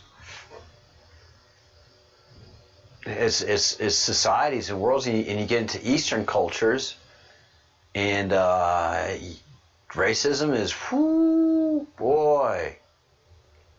I mean, there are animosities. Okay, for argument's sake, in Western culture, I think that the Irish by far can hold a grudge. I think that, but for Western culture, the Irish can set a standard for holding a grudge. Few Western cultures have an innate ability to hold a grudge for a century, if not millennia, and the grudge is so strong that they've forgotten what the grudge was. But that grudge will manifest itself in other areas. Doesn't matter what it is, religion, town, side of the road. The Irish know how to hold a grudge. Scots are pretty good, but the Scots are just negative. So they can't stay focused on a grudge like an Irish person can. Believe me, I know what I'm talking about here. I doubt Nemesis is going to say I'm wrong about this. Asians can hold a grudge. It's a quiet thing, but it's an undercurrent, and Asians know it's there, and they know who hates who, and who hates who the most and for why, and you're not going to talk anybody out of that in the Asian culture. And I'm experiencing it right now because I'm working with many Asian peoples, thankfully. But I'm stunned at the grudges that are held and for how long, and they know exactly why the grudge is still held. Telephone does not happen on Asian grudges. That hate and disdain is there for a very exact reason over many generations. Chances are there isn't much that can be done unless an affirmation of the style of Partha and Angel Hope apply to get rid of that grudge. It would stun you, Nemesis. It would stun you the way that it can happen.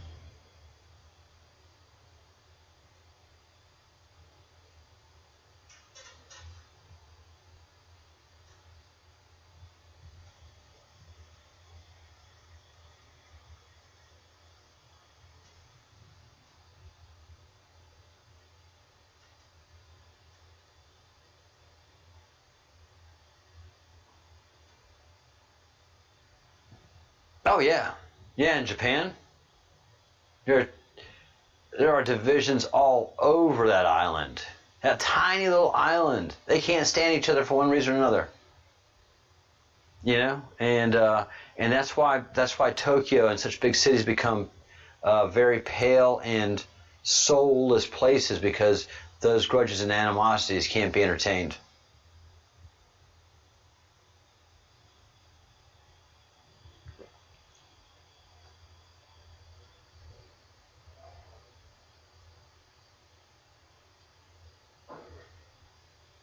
Oh, I never got to watch the Father Ted series. I've been meaning to, but I just haven't had a chance to.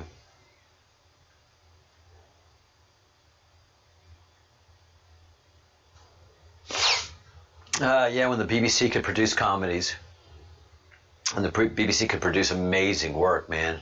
Poirot, man, that was good stuff right there. All the Agatha Christie novels that they knocked out with Poirot was just. But even Doctor Who and just all the old series, man, that's great writing.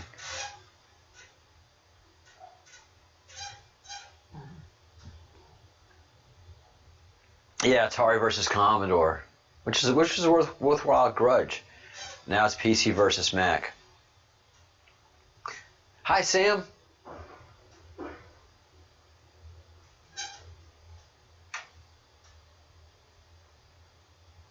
Good point, Sam. Thanks for sharing that. One of my favorite stories, because I'm a computer guy, is that time when Apple almost went bankrupt, when they fired Steve Jobs and they became corporate Apple and no longer trendy, in your face, this is us Apple, that edgy Apple that they used to be with Steve Jobs, and they tried to compete against Windows and Microsoft and try to get into corporate America, really just to be that business 80s and 90s corporation, which that almost bankrupted Apple, because you don't go up against Windows, you don't go up against Microsoft, you don't go up against Bill Gates. Bill Gates, most people don't understand, he is a shark, he is a competitor. He doesn't like competition. He is about dominance. And he is about conquest and dominance and owning it. He does not take prisoners, never did. When the internet first came out, there were some browsers, and you had to buy the browsers. Netscape came to mind, because you have to support the company. Well, by that time, Microsoft was so huge and they were so big and they saw the potential of the internet, they just made an Explorer and gave it away free. Bankrupted Netscape. And what people don't realize, all the free stuff is great, but when somebody gives you something free, they're not selling a product, you are the product. So all the free stuff that you use is only free because you're the product. They're selling your information, what you do, your traffic, your interest, your age group, everything that's you is being compiled in whatever that free product is and being sold to companies for marketing purposes.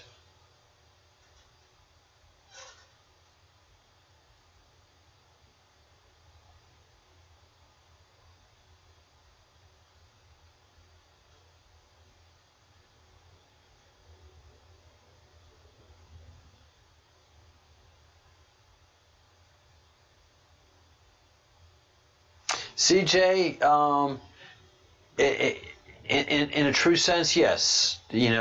Subjective and objective would merge themselves nicely, but we're in a reality created for our own soul to engage in daily efforts of right and wrong. Daily, our actions dictate who and what our soul is. So to apply logic and subjectivity to anything of humanity is impossible, because we are a species dependent on chaos.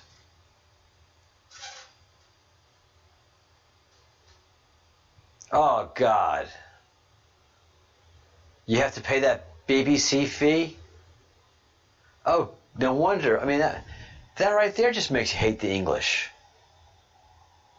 That right there makes you hate London. God, man, I'm so sorry you got to pay that. What is it, £200, £230? That's a lot of money for a bunch of shit that you never watch. Yeah, that's bullshit, man. That whole license thing, that's got to go. Because it's totally biased. Since a quarter of the interest of Great Britain.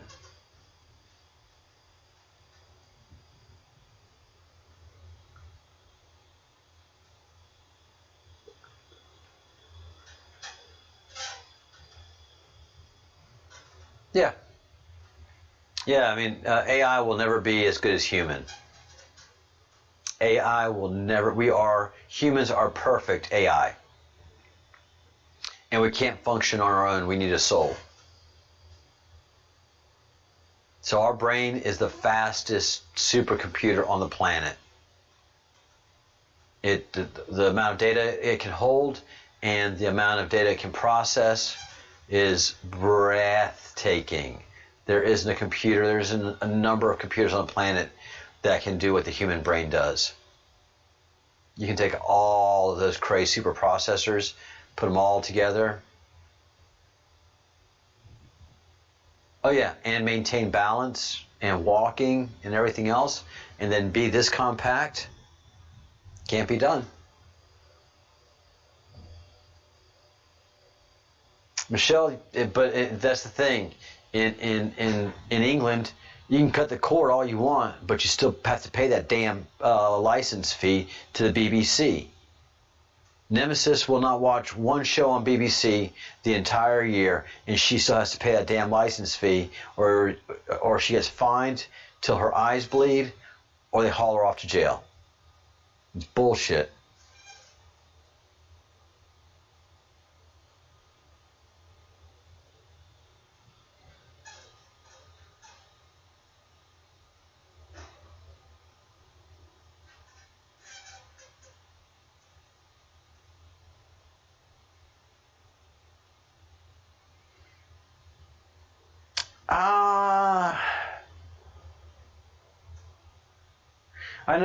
I know every one of y'all thinks that Bill Gates is a megalomaniac psycho.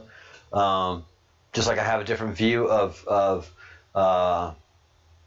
Donald Trump than 98% of the world, and 50% of the United States. I have a totally different view of Bill Gates as well than 90% of the world, because I've been studying him since he first appeared on the scene, because as y'all know, I'm a prolific news junkie. So when the PC first came out and the first mention of Microsoft and this whiz kid Bill Gates came out, I've been following him very, very closely. I mean, he's a product of the 80s, man. You know, you had to kick ass, be innovative, and push your engineers emotionally and psychologically to come out with the best products, and you had to do it with a bunch of different races. You had to get involved with a variety of different countries and different nationalities. And Bill Gates weaves it all together. I mean, there is nobody else that could have done what Bill Gates did in building Microsoft.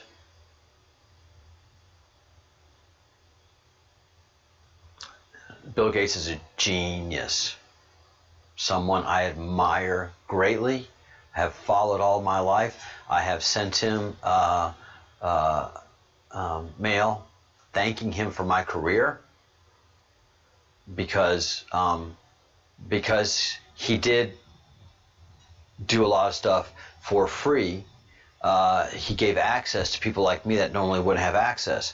So when I was trying to get into the networking side of technology, there was a big company that called Novell, which was the software that managed local area networks. And you had to take a bunch of classes and be really smart and understand the complexities of Novell to make it happen. And Bill Gates looked at Novell and said, no, we can make it a lot easier and a lot cheaper, and also scalable. So, you know, if you were going to have a Novell network, it was very, very expensive for licensing fees and per seat fees, and it was just generally unavailable. And then Microsoft came out with their free version, which you're supposed to have, you know, paid for a license, but you really didn't have to. You know, it was one of those things, and it put Novell out of business. But it gave a chance for every company out there to build a network, a local area network, and to give a lot of people like me a chance to get into the business that normally would have just never had a chance to. And networks would have never would have become prolific like they became during the 90s and the 2000s. So I know the comment section when I look over there is going to be, yeah, right, but Bill Gates. The thing that's really got to be understood about the types of people like Bill Gates and Donald Trump is that their life is on the front page of every newspaper. It is so difficult to do things but behind the scenes. You're a target for lawsuits. You have to become somewhat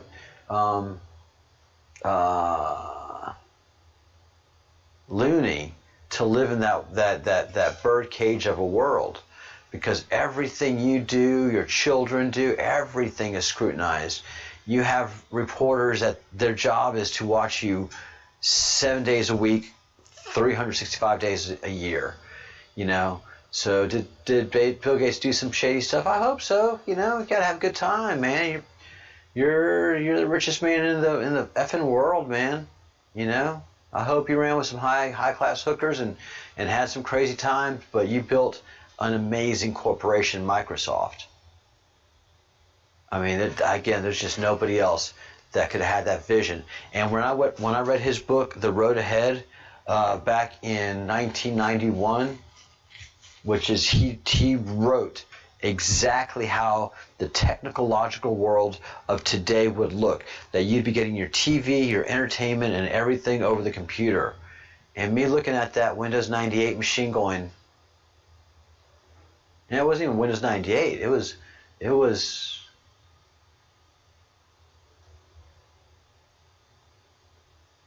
God, what was it? Yeah, it was Windows 95 or something like that. But it wasn't even Windows 98 when I read The Road Ahead, and I couldn't imagine television on that clunky computer, which I thought was cool as shit. But I couldn't imagine television and movies and stuff like that being on a computer. I didn't see. It sounds cool, but I just didn't see it, and now I'm seeing it. So he was visionary, and he had the fortitude to make it happen. He had such dominance and control to make it happen.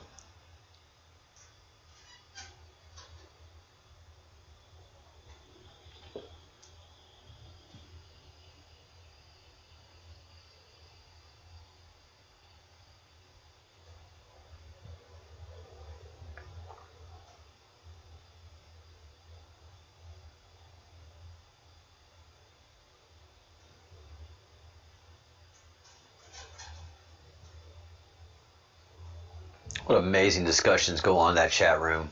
Man.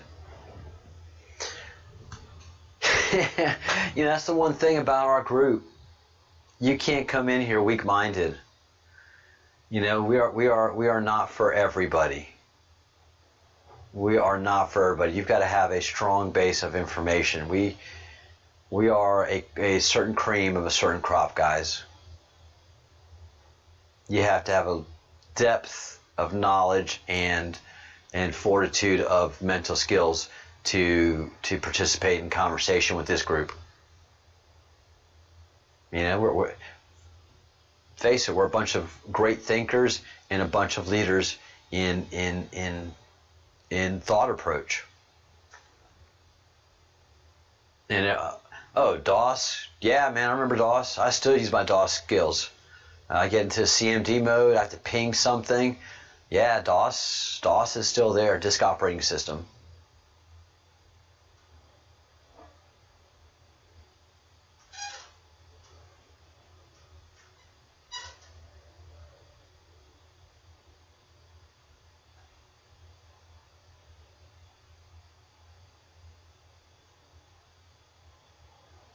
No.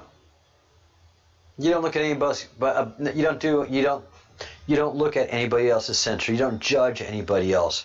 as somebody presents themselves to you is how you should accept how they are.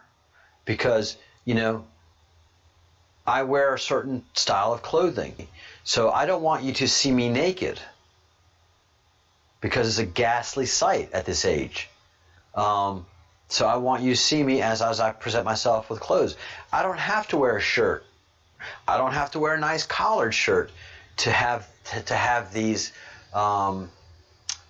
discussions with you.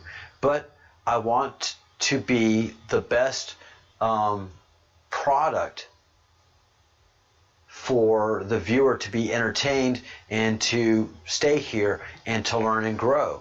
So I have to dress a certain way to make sure that happens. So I want you to see me as I present myself. I don't want you to look any deeper into me, because you're not welcome to do that. You don't have that right to do that.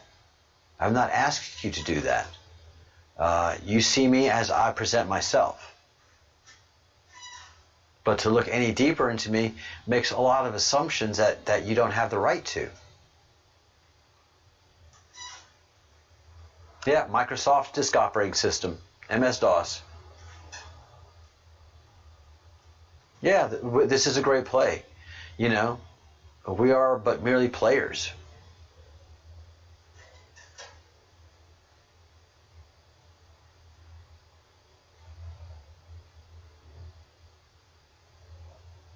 Yeah, I live in Spain. Happy is my nature. All right. Any buffering? How's the sound? Give me a sound check, quality. What do you guys think? What's happening as I wind things up here?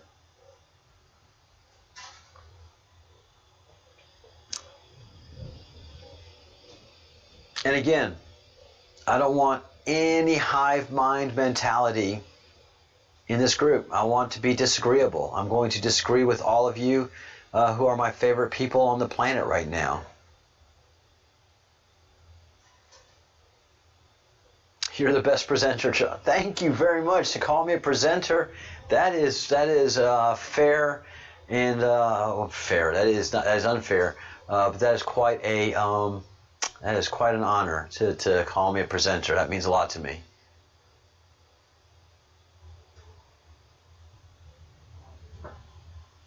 Well, Nemesis, what is an Irish person if not a bubble burster? I've got a tickling mustache here. I've got to groom my mustache. You guys take the mick out of each other, man. You take the mick out of the English. An Irish person is genetically predisposed to burst bubbles. It's what they do. You know, they break stuff. It's just for fun. The presenter of the cat bowl. What cat bowl? This, my man? This is fine imitation Roman tableware.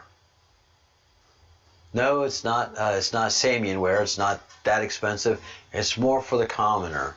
It has earth and clay and a wonderful glaze. It is for the commoner, not the highfalutin, the howdy-powdy, which I'm sure your English lineage is of that of.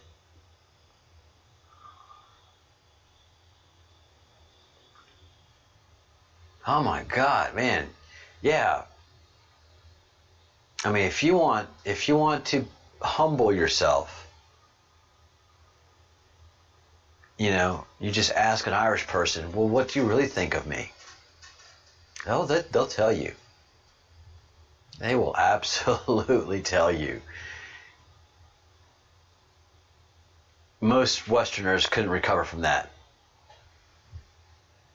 And if it's been a long day and they're at the pub and they're fighting with the spouse or something, you know, the missus or, you know, missed whatever, and they've just had about enough, you're like, no, I'm an American. Just tell me what you think about me.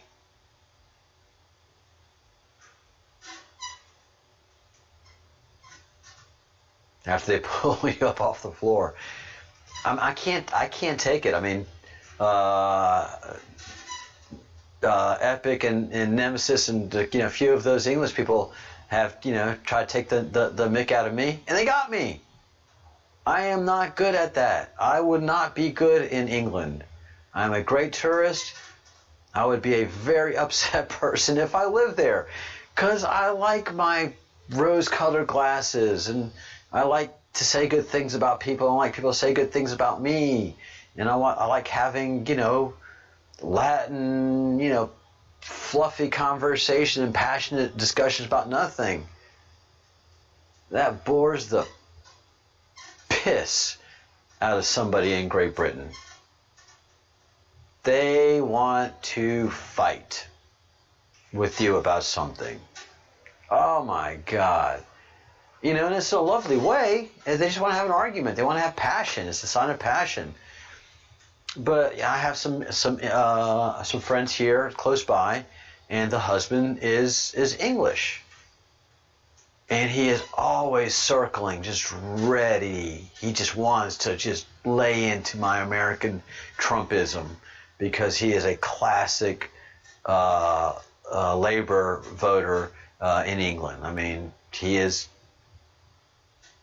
been ICUP. If y'all have not seen that great documentary, please get on Netflix and look up ICUP. Still one of the best ever. I was so like, oh yes, ICUP. God. You pissed yourself, didn't you, Andrew? You had to. You couldn't have made it to the bathroom in time. You had to have actually pissed yourself laughing, because with the convulsions and all of it, and the distance from where you were to the bathroom, and all the things that had to happen to actually make it into the toilet. Yeah, that was good. Oh no, yeah. Ireland is not the place for snowflakes. You can be a snowflake in England. In Scotland, less than. In Scotland, you defend. In Ireland, you're sport. Snowflakes are sport to the Irish. They do not care about your feelings. They really, really, really, it just doesn't move them that you're upset, that you're mad, that you're crying. It doesn't change the facts. The best effing lawyers are the Irish. Because they're going to argue with you, and they're going to humiliate you, and they're going to make you feel bad and win the argument at all costs. It's what they do.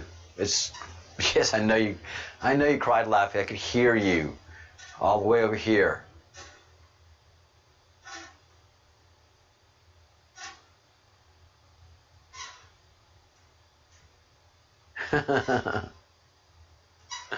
Yeah, the Scots are insane, man. They just want to complain. The Scottish people, there's nothing wrong with the Scottish. They just want to complain. Let them complain, let them bitch, and let them be. Let them fight. Now, I do have to say that as far as fighting goes, I think the Scots are a wee bit better than the Irish, because the Scots don't know when to stop. They really, when they get going, there's no off switch. At least the Irish have a stopping point. We're like, all right, let's have a pint. The Scots just don't. They just want to keep on fighting. It's exhausting. Braveheart, fine example. I mean, I have Scots that are friends, and when we were younger and we'd go out drinking, why do you want to just fight all the night? It's great. Never made sense to me. Yes, that's also what the Irish have over the Scots. The Scots are not shrewd people. They're very honest, straightforward, get it done. Irish are shrewd. They're very good business people. Never do business. If you have an Irish person at the other side of the table doing business, just say, "What do you want? What is it?" And that's another reason that Trump is a good businessman as well, because I mean he has that Scottish, thing about him, and his mother was Scottish and a very good businesswoman herself, but not as good as the Irish, man. Just tell me what you want. Let's just make sure it's a fair deal that I can survive in, and let's go about the business, because I'm not going to negotiate with you. I know you want to argue. I know you want to negotiate and fight. I don't want to do the okay. All right, this is my offer. Why are you yelling at me? I just made an offer. Why are you yelling? Why are you raising your voice? Why are you red in the face? This is just an offer. Oh, that's your counter offer. Right. So you want me to counter offer that loudly? Yeah, no, I can't do this. Yeah, ruthless. It's sport. It's sport. It is sport. And it's only because of the environment that you're raised in. You can't come off of the island Irish and get on the island and think you're going to be as good of an Irish as an Irish on the island. No, no, no. You may be genetically predisposed to be like that, but you've got to be trained to be that much of a, well, you know the word. All right, I'm going to put the wine in the fridge. I'll be right back.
I set up some vegetables, but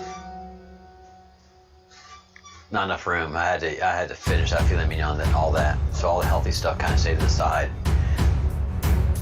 But one of the great things about living in northern Spain is the meat here is locally sourced, locally produced. Chicken meat is just delicious. Eggs are delicious because of the way they do things here in the north. Good stuff.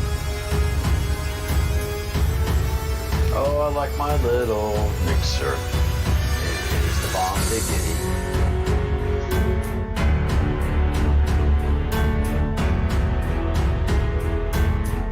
Eating's cheating.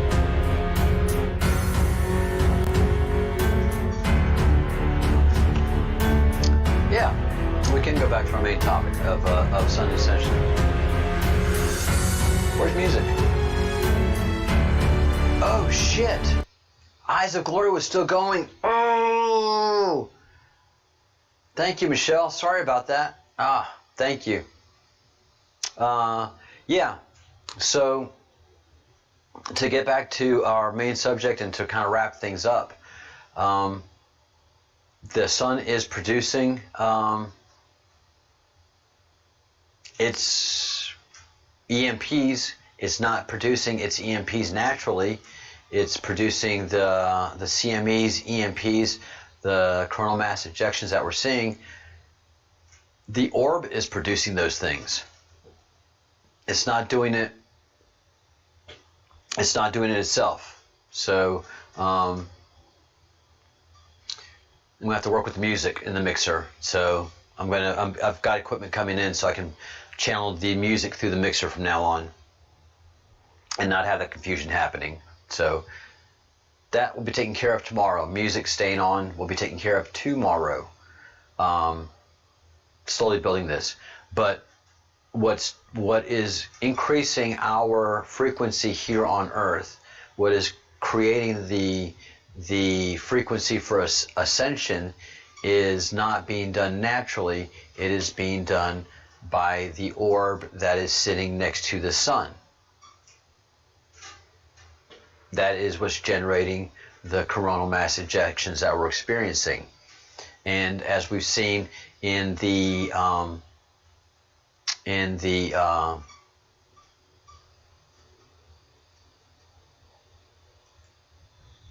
I'll pull it up right here. The Schumann is not natural either. So all this activity that's on the Schumann that we've been watching for the last 2 or 3 weeks here on the channel, but Wages World's been watching for like the last many years. He can tell you that this is not natural, that these large spark events are happening on a timely basis, and nature doesn't work like that.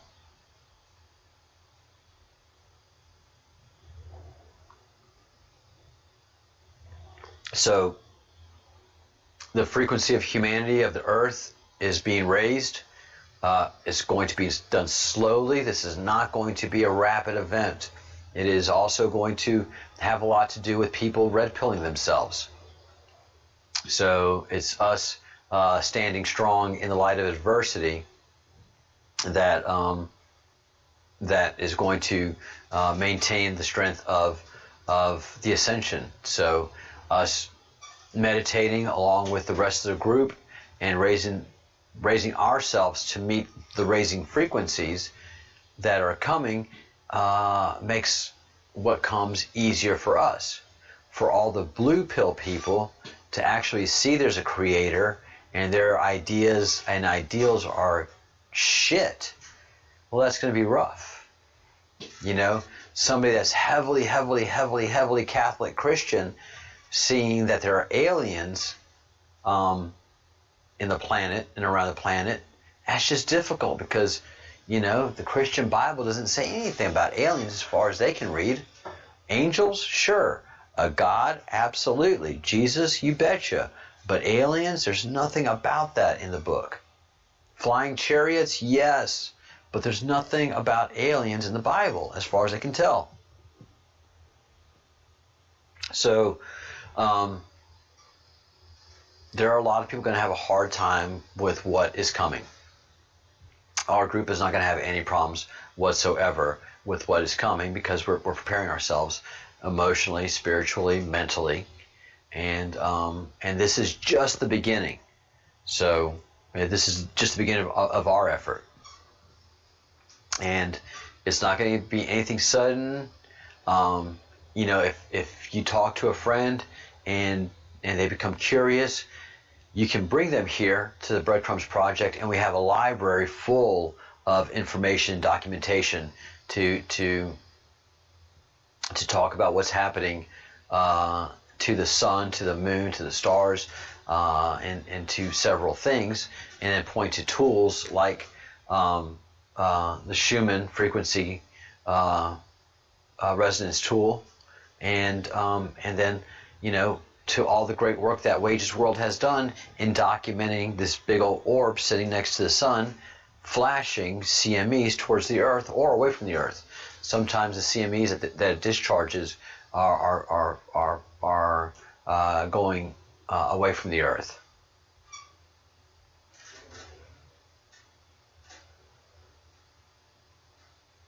Yes, Ezekiel's wheel, Michelle. That is something that Partha talks a lot about. And if you want to go to Partha's page, and I think he probably has a couple of videos talking about Ezekiel's wheel.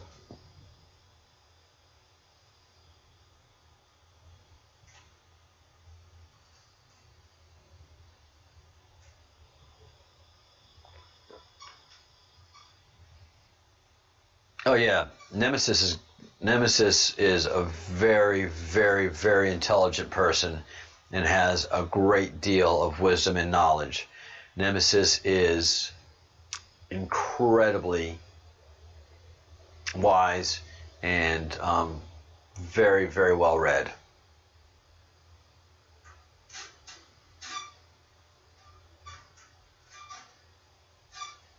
Very well self-educated, I would have to say.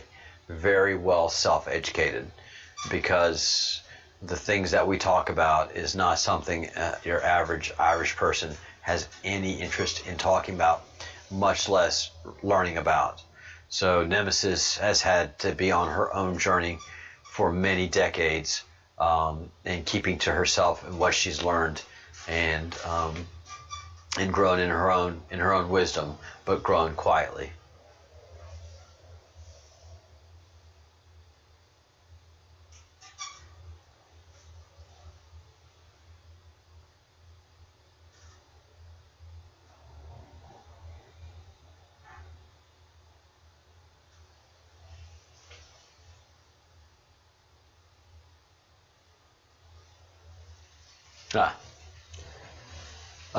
So that's our situation right now, and it's not one. Well, no, I mean there's just going to be more information coming, but that's the basic foundation of what is occurring. Is a huge globe, far bigger than Jupiter, far bigger than any planet that we have in our solar system. To me, basically, it's 1/10, if not 1/20th, the size of the sun, which is a massive object in itself. And it's pulling these discharges off of the corona of the sun. So it's not pulling these discharges off the surface of the sun, it's pulling discharges off of the corona of the sun. So it's able to withstand the 1,000,000 degrees Kelvin that the corona of the sun generates.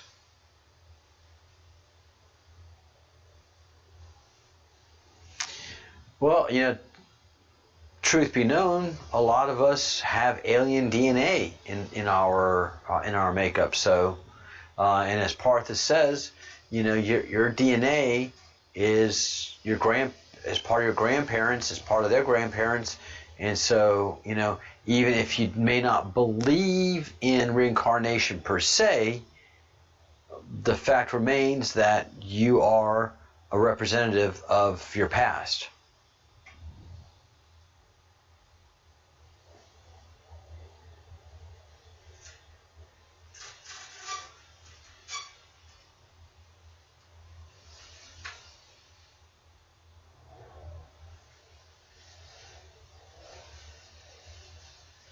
Sweet, Tabitha. Very cool. Yeah, we are a rascally bunch, that's for sure. We very much are.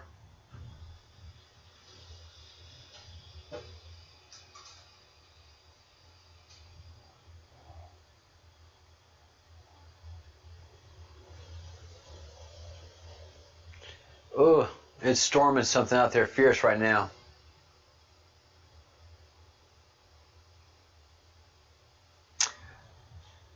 All right, guys. So that's where we're at right now.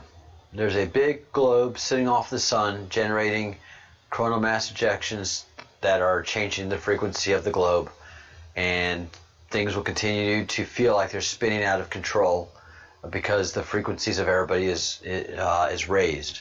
So if you're a red pillar, you're very focused on your red pilling ways, and if you're a blue pillar, you're really, really focused on your blue pilling ways, and that's just going to continue over the next 3 to 4 years until the mask actually comes off of the creators, and they are preparing that for us on the by and by. So, you know, the boiling frog effect is occurring, and we're a victim to it. You know, this is the new norm. There's not anything we can do about it. There's nothing we can do about what is going to happen, how it's going to happen, when it's going to happen, but to participate in the process freely, openly, lovingly, and trying to understand what those that are doing this intend for us and would like from us. Mixing the crumbs. Absolutely. Gosh. I don't know if anybody recognizes the name Uncle Tupelo. They're a group that pulled themselves together in the late 90s and did American mountain music. And there's a great song that they have called "Snatching the Crumbs." So I may play that for our party night. That may be a good idea. So maybe doing a little bit of DJing for that stuff.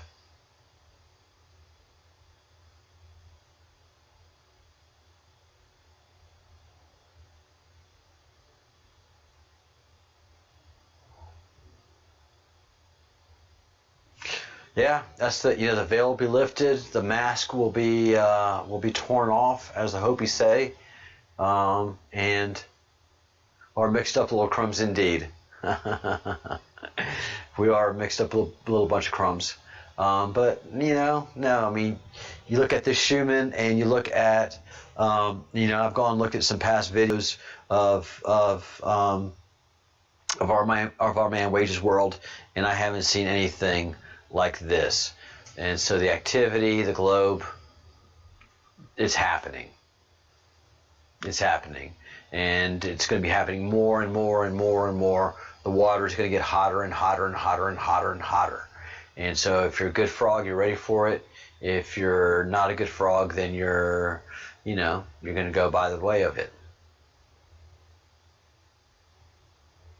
Starting the 20th and the 21st. But it just depends on where you're at in the world. But I'm going to start the celebratory process the 20th, and then just carry it through. I mean, that's how you do a fiesta. The culmination of the fiesta is the culmination, but you want to have your pre-party, your pre-celebration. So like Pamplona, the running of the bulls. Pamplona isn't just that one party that one day.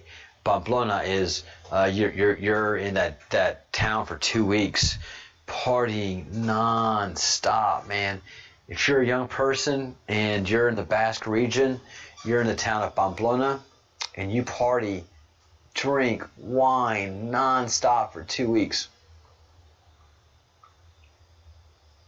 And then you have the running of the bulls, the big culmination, the bullfights, and then when it's over, it is over, and you're just depleted and exhausted. Yeah, here in Spain, they party hard, man. They party very hard.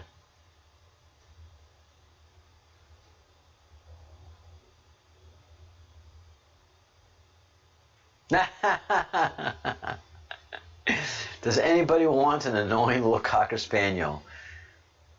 Oh, I'd like a Cocker Spaniel, but just that annoying bit that kind of makes me want to go, oh, I don't know if I want that one. I'd love a Cocker. No, I want a Border Collie. I think over the next couple of months, I'm going to start looking for a Border Collie.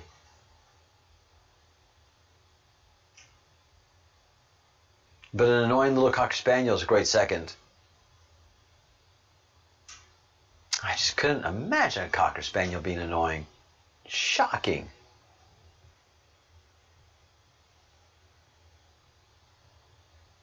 All right, guys. So the Schumann, the sun, ascension, it's all happening. It's not happening the way we want it to or the speed that we want it to, but it's happening. So we're in it for the long haul. We are in it for the very long haul. We have the rabbit holes that we still have to follow. And we are preparing for the solar flares. Our spirituality, our pursuits of affirmations and meditations and breathing. We're not doing everything right now, but we're just incorporating it into our lives slowly. And probably down in the next couple months, we'll start having some yoga classes. But I don't expect anything to happen quickly. But I think we have time to prepare ourselves for what comes. And we should always practice love and light. It's part of raising your vibration and getting yourself ready for what comes.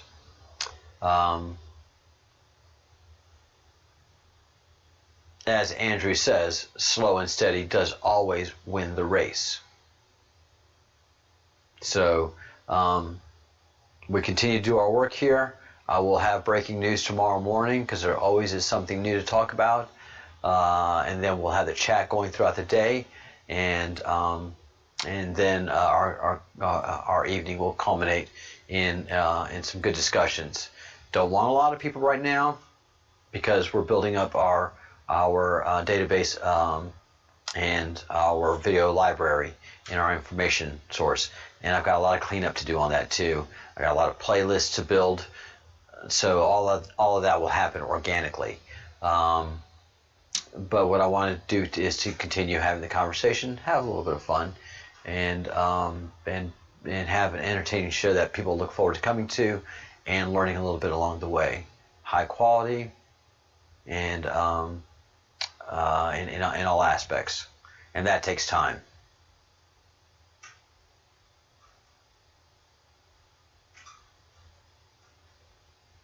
There we go. There comes that Irish. Is down in Lockfin, down in Galloway. I would love to have heard that in person.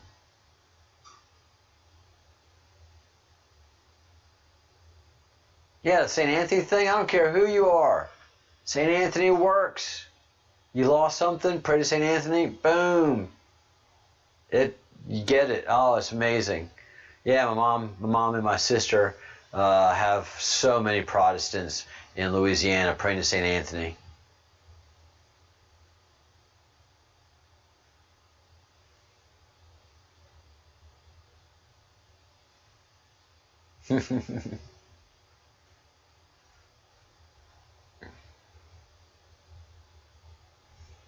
And I'm sure that Cocker Spaniel is not spoiled, Nemesis. I am absolutely certain that spoiling is nothing that has happened or come near to that precious little Cocker Spaniel.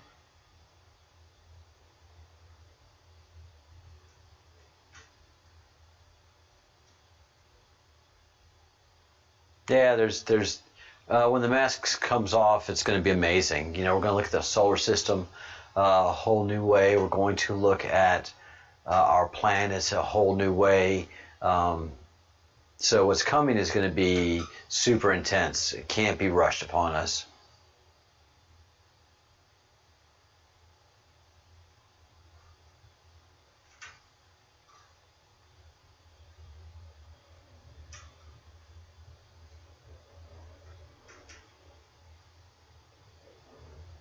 Yeah, give us a ring.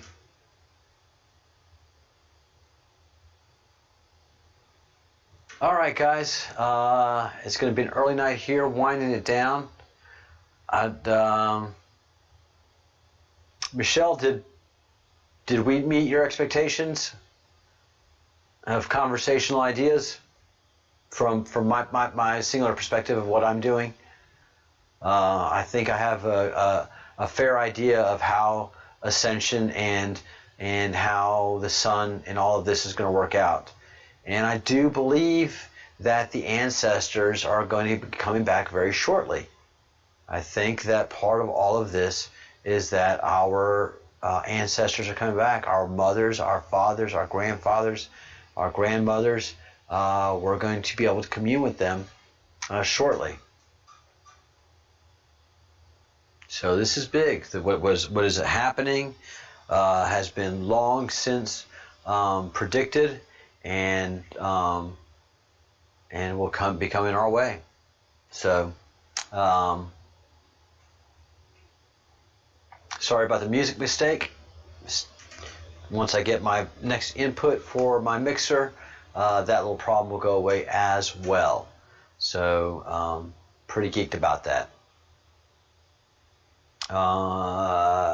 Any other questions before I kind of wind things up here for the evening? Wind things up.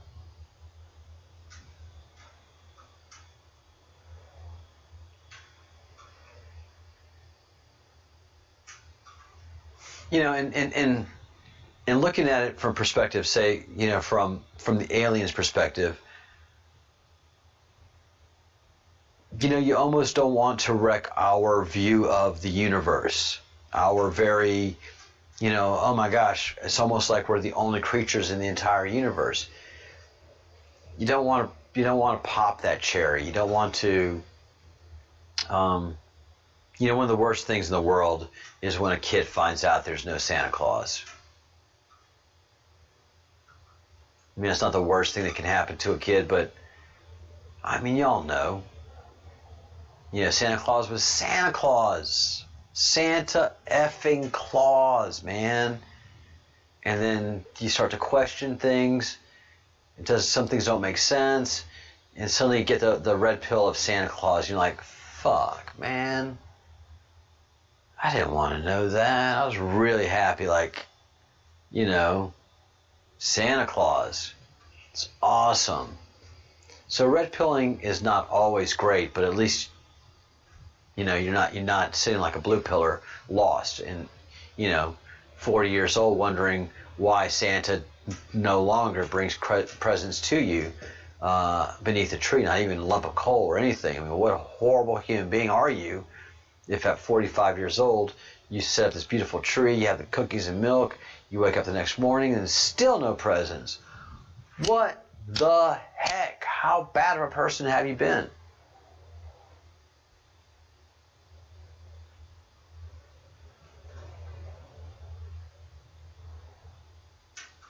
No, St. Anthony will find that roll of tape for you, Fitz.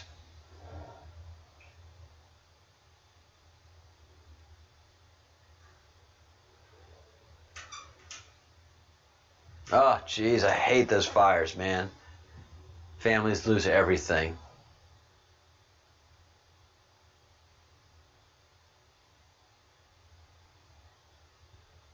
Oh, Michelle, you never had Santa Claus? Oh, that's right. Oh, what a bummer, man. Yeah, Santa was awesome for this.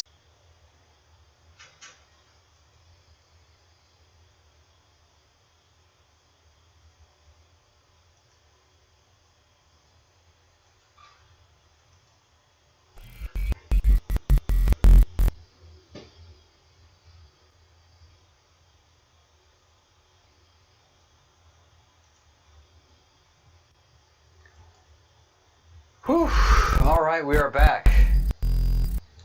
Wow. That was brutal. A little bit of an outage there. But I was able to reassess, got things moving, and here we are. All right, so that means it's time for me to wind up the night. Thank you all very much.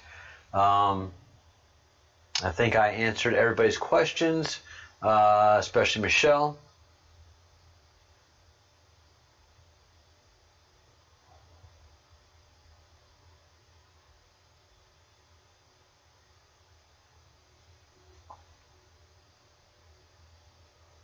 Yeah, Jehovah's Witness, very interesting cult. And yes, very brutal.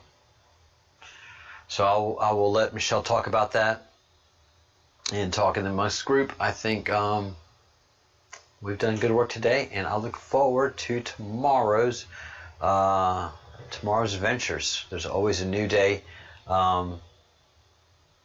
always happening. So thank you guys so much for all that you do to support the project, to support each other, and to to support all of what we do here on the channel.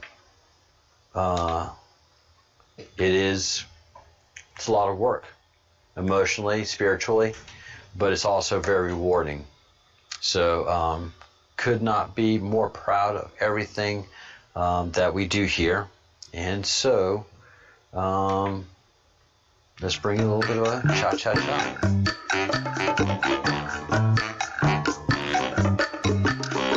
All right. Think good thoughts, do good deeds, and say good words. The three things are important. And within that, always forgiveness happens.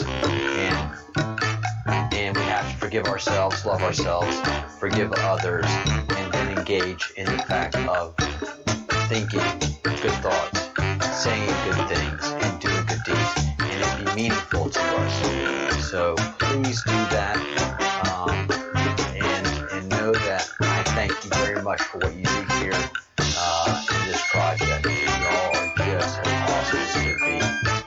So have a great night. I'll see you in the chat room, and peace.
Represent all the spirits of the permanent. Never deny order in the acolytes. Truce in mortal codes are ever turbulent. Blades spark, break up between. Spring, stop. Friends fade away, for I am rebirth. I am the tear in the tide.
is no heart that is quite as bright as a flame that flickers free. Though many roads lay outside of my door, there is but one that calls to me.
So far, yet always with us, inside our hearts and bones.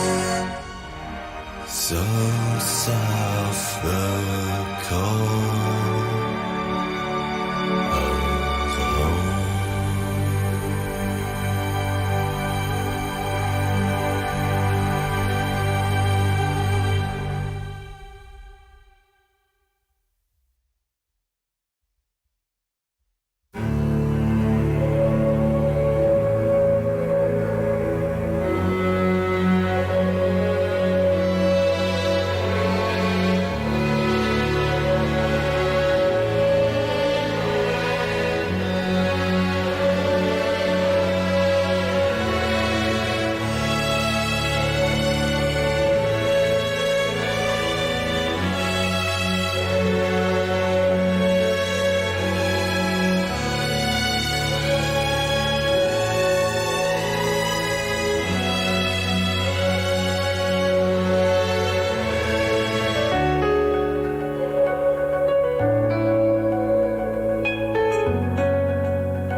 I've walked the coiling lines, set back 100 times, winding through worlds of weary kings.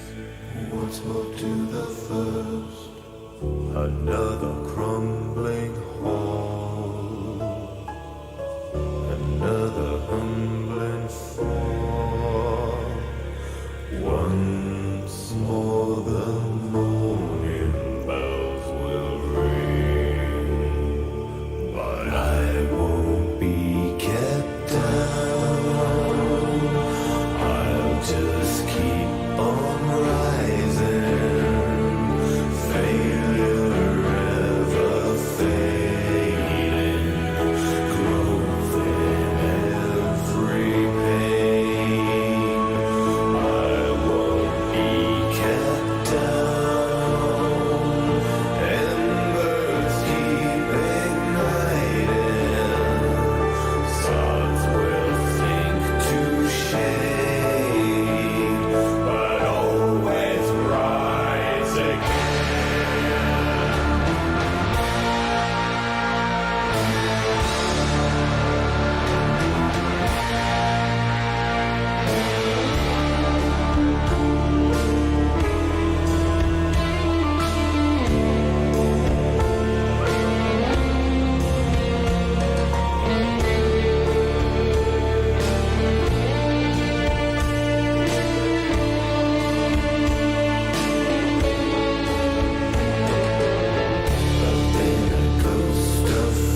night suffocate all the light as it smothers the sun.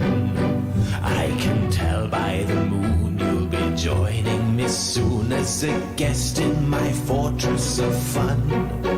And I can't wait to see you and once again free you, release from your humorous air.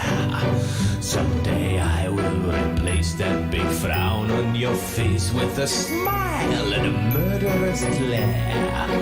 We are two of a kind, violent, unsound of mind. You're the yin to my yang, can't you see? And if I were to leave, you would crumble in grief. Face it, bats, you'd be lost without me. You'd be lost, you'd be lost. Face it, bats, you'd be lost without me. I'm just trying to show you just how well I know you. I understand just how you feel. Through your reason, no way, 'cause you had one bad day and your mind let go of the wheel. Still we're fated to battle. You pout and I prattle. Don't you ever tire of this game. But you'll not make it end, 'cause I'm your only friend. We are opposites, but we're the same. We are two of a kind, violent, unsound of mind. You're the yin to my yang, can't you see? And if I were to leave, you would crumble and grieve. Facing bats, you'd be lost without me. You'd be lost, you'd be lost. Face it, bats, you'd be lost without me.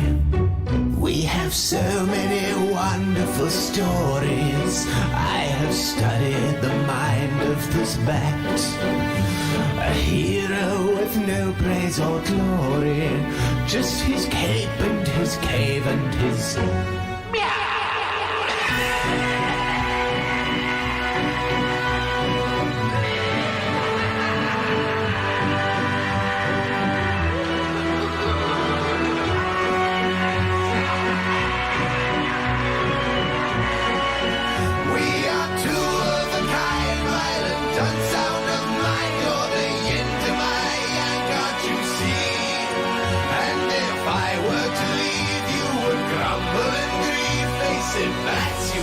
Lost without me.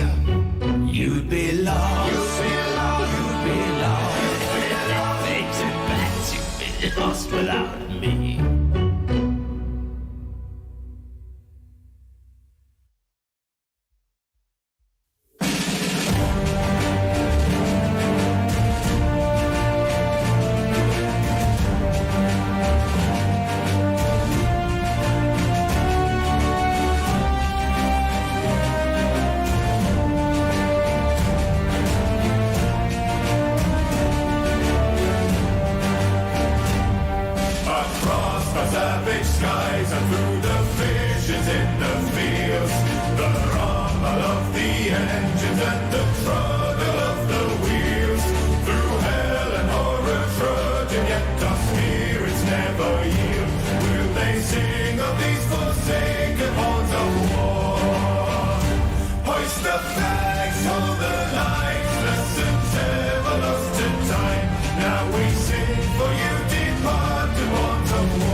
Far upon a lonely eider down, while I dream of rats and tar within my burrow in the ground.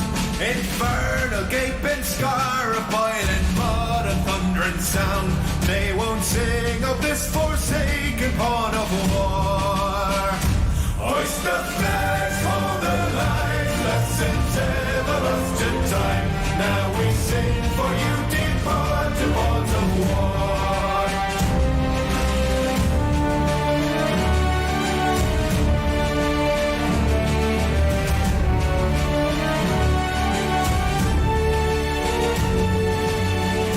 Death on the dunes, we feed the deserts. Blood of the empires on the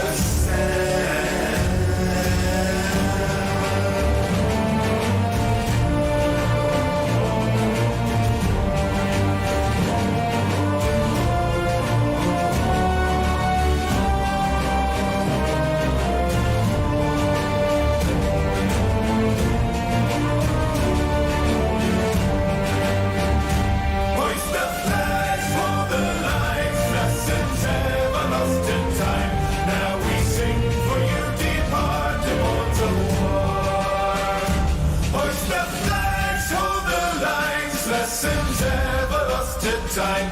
Now we sing for you, departed pawns of the war.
From peace we turn.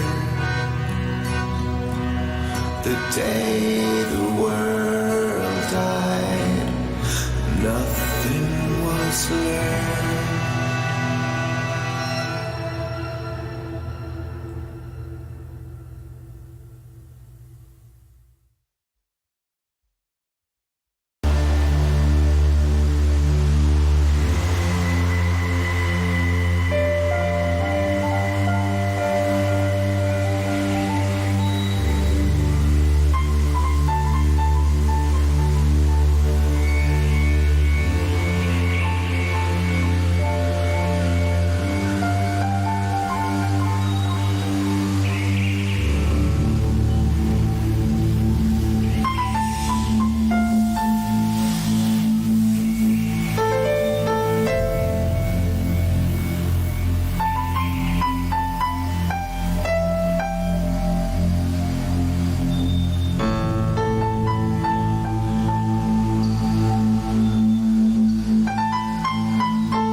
tremors of 8,000 feet.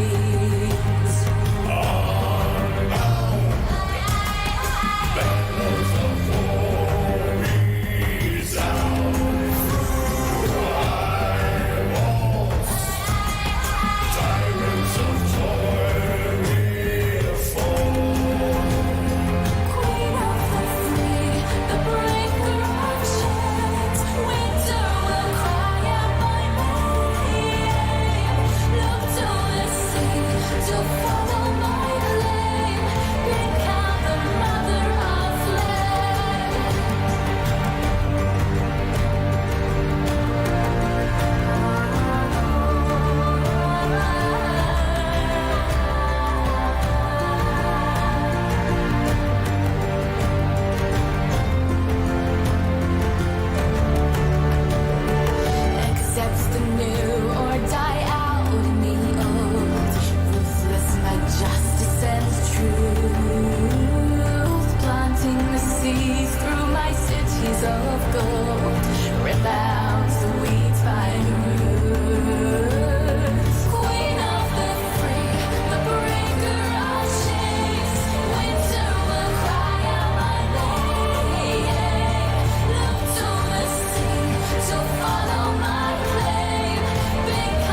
because you died. Out of your cell you ran and then you died. You paused to catch your breath and die another gruesome death, so now you creep around each corner terrified. Humanity restored and then you died. A graveyard to explore, haha, denied. For every step you take is just one more fatal mistake, so you must learn to take the torture in your stride. Bells chime, torment, darkest descent. Every soul spent, sent down in the depths of the dead. Feel the agony, scars from 1,000 wounds in your memory. Over and over, grind through the butchery. Once more you run this gauntlet of misery.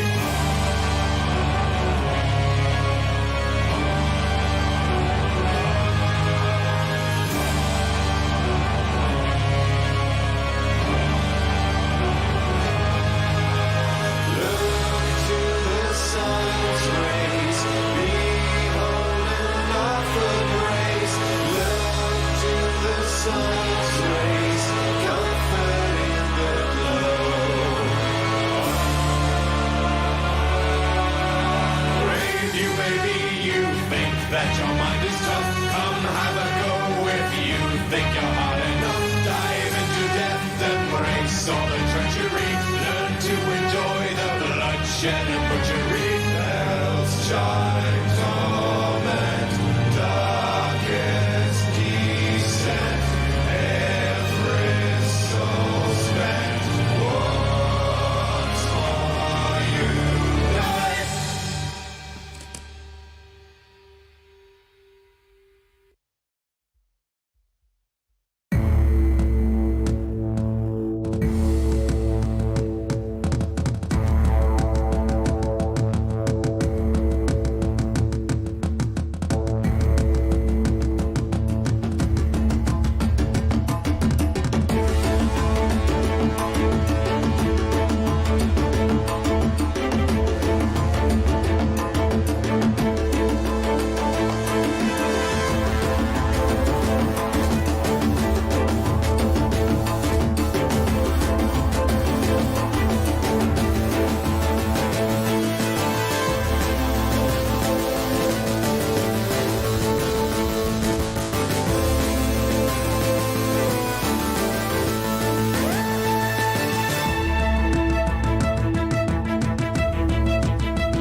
and sky, a wild new world around us. Stomp across the earth in the greatest strides. Thrill of the chase has bound us. The time has come to find your taste for danger.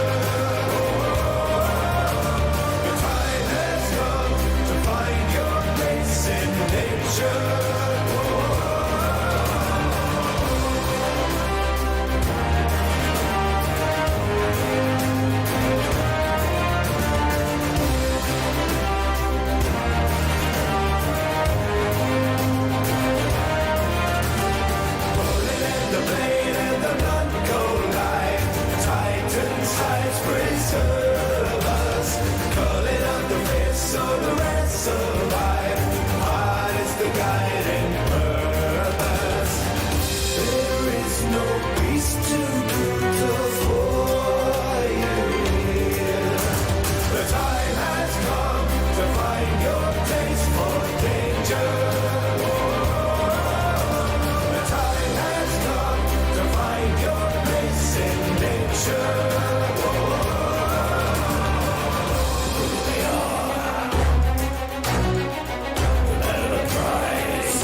Thank you.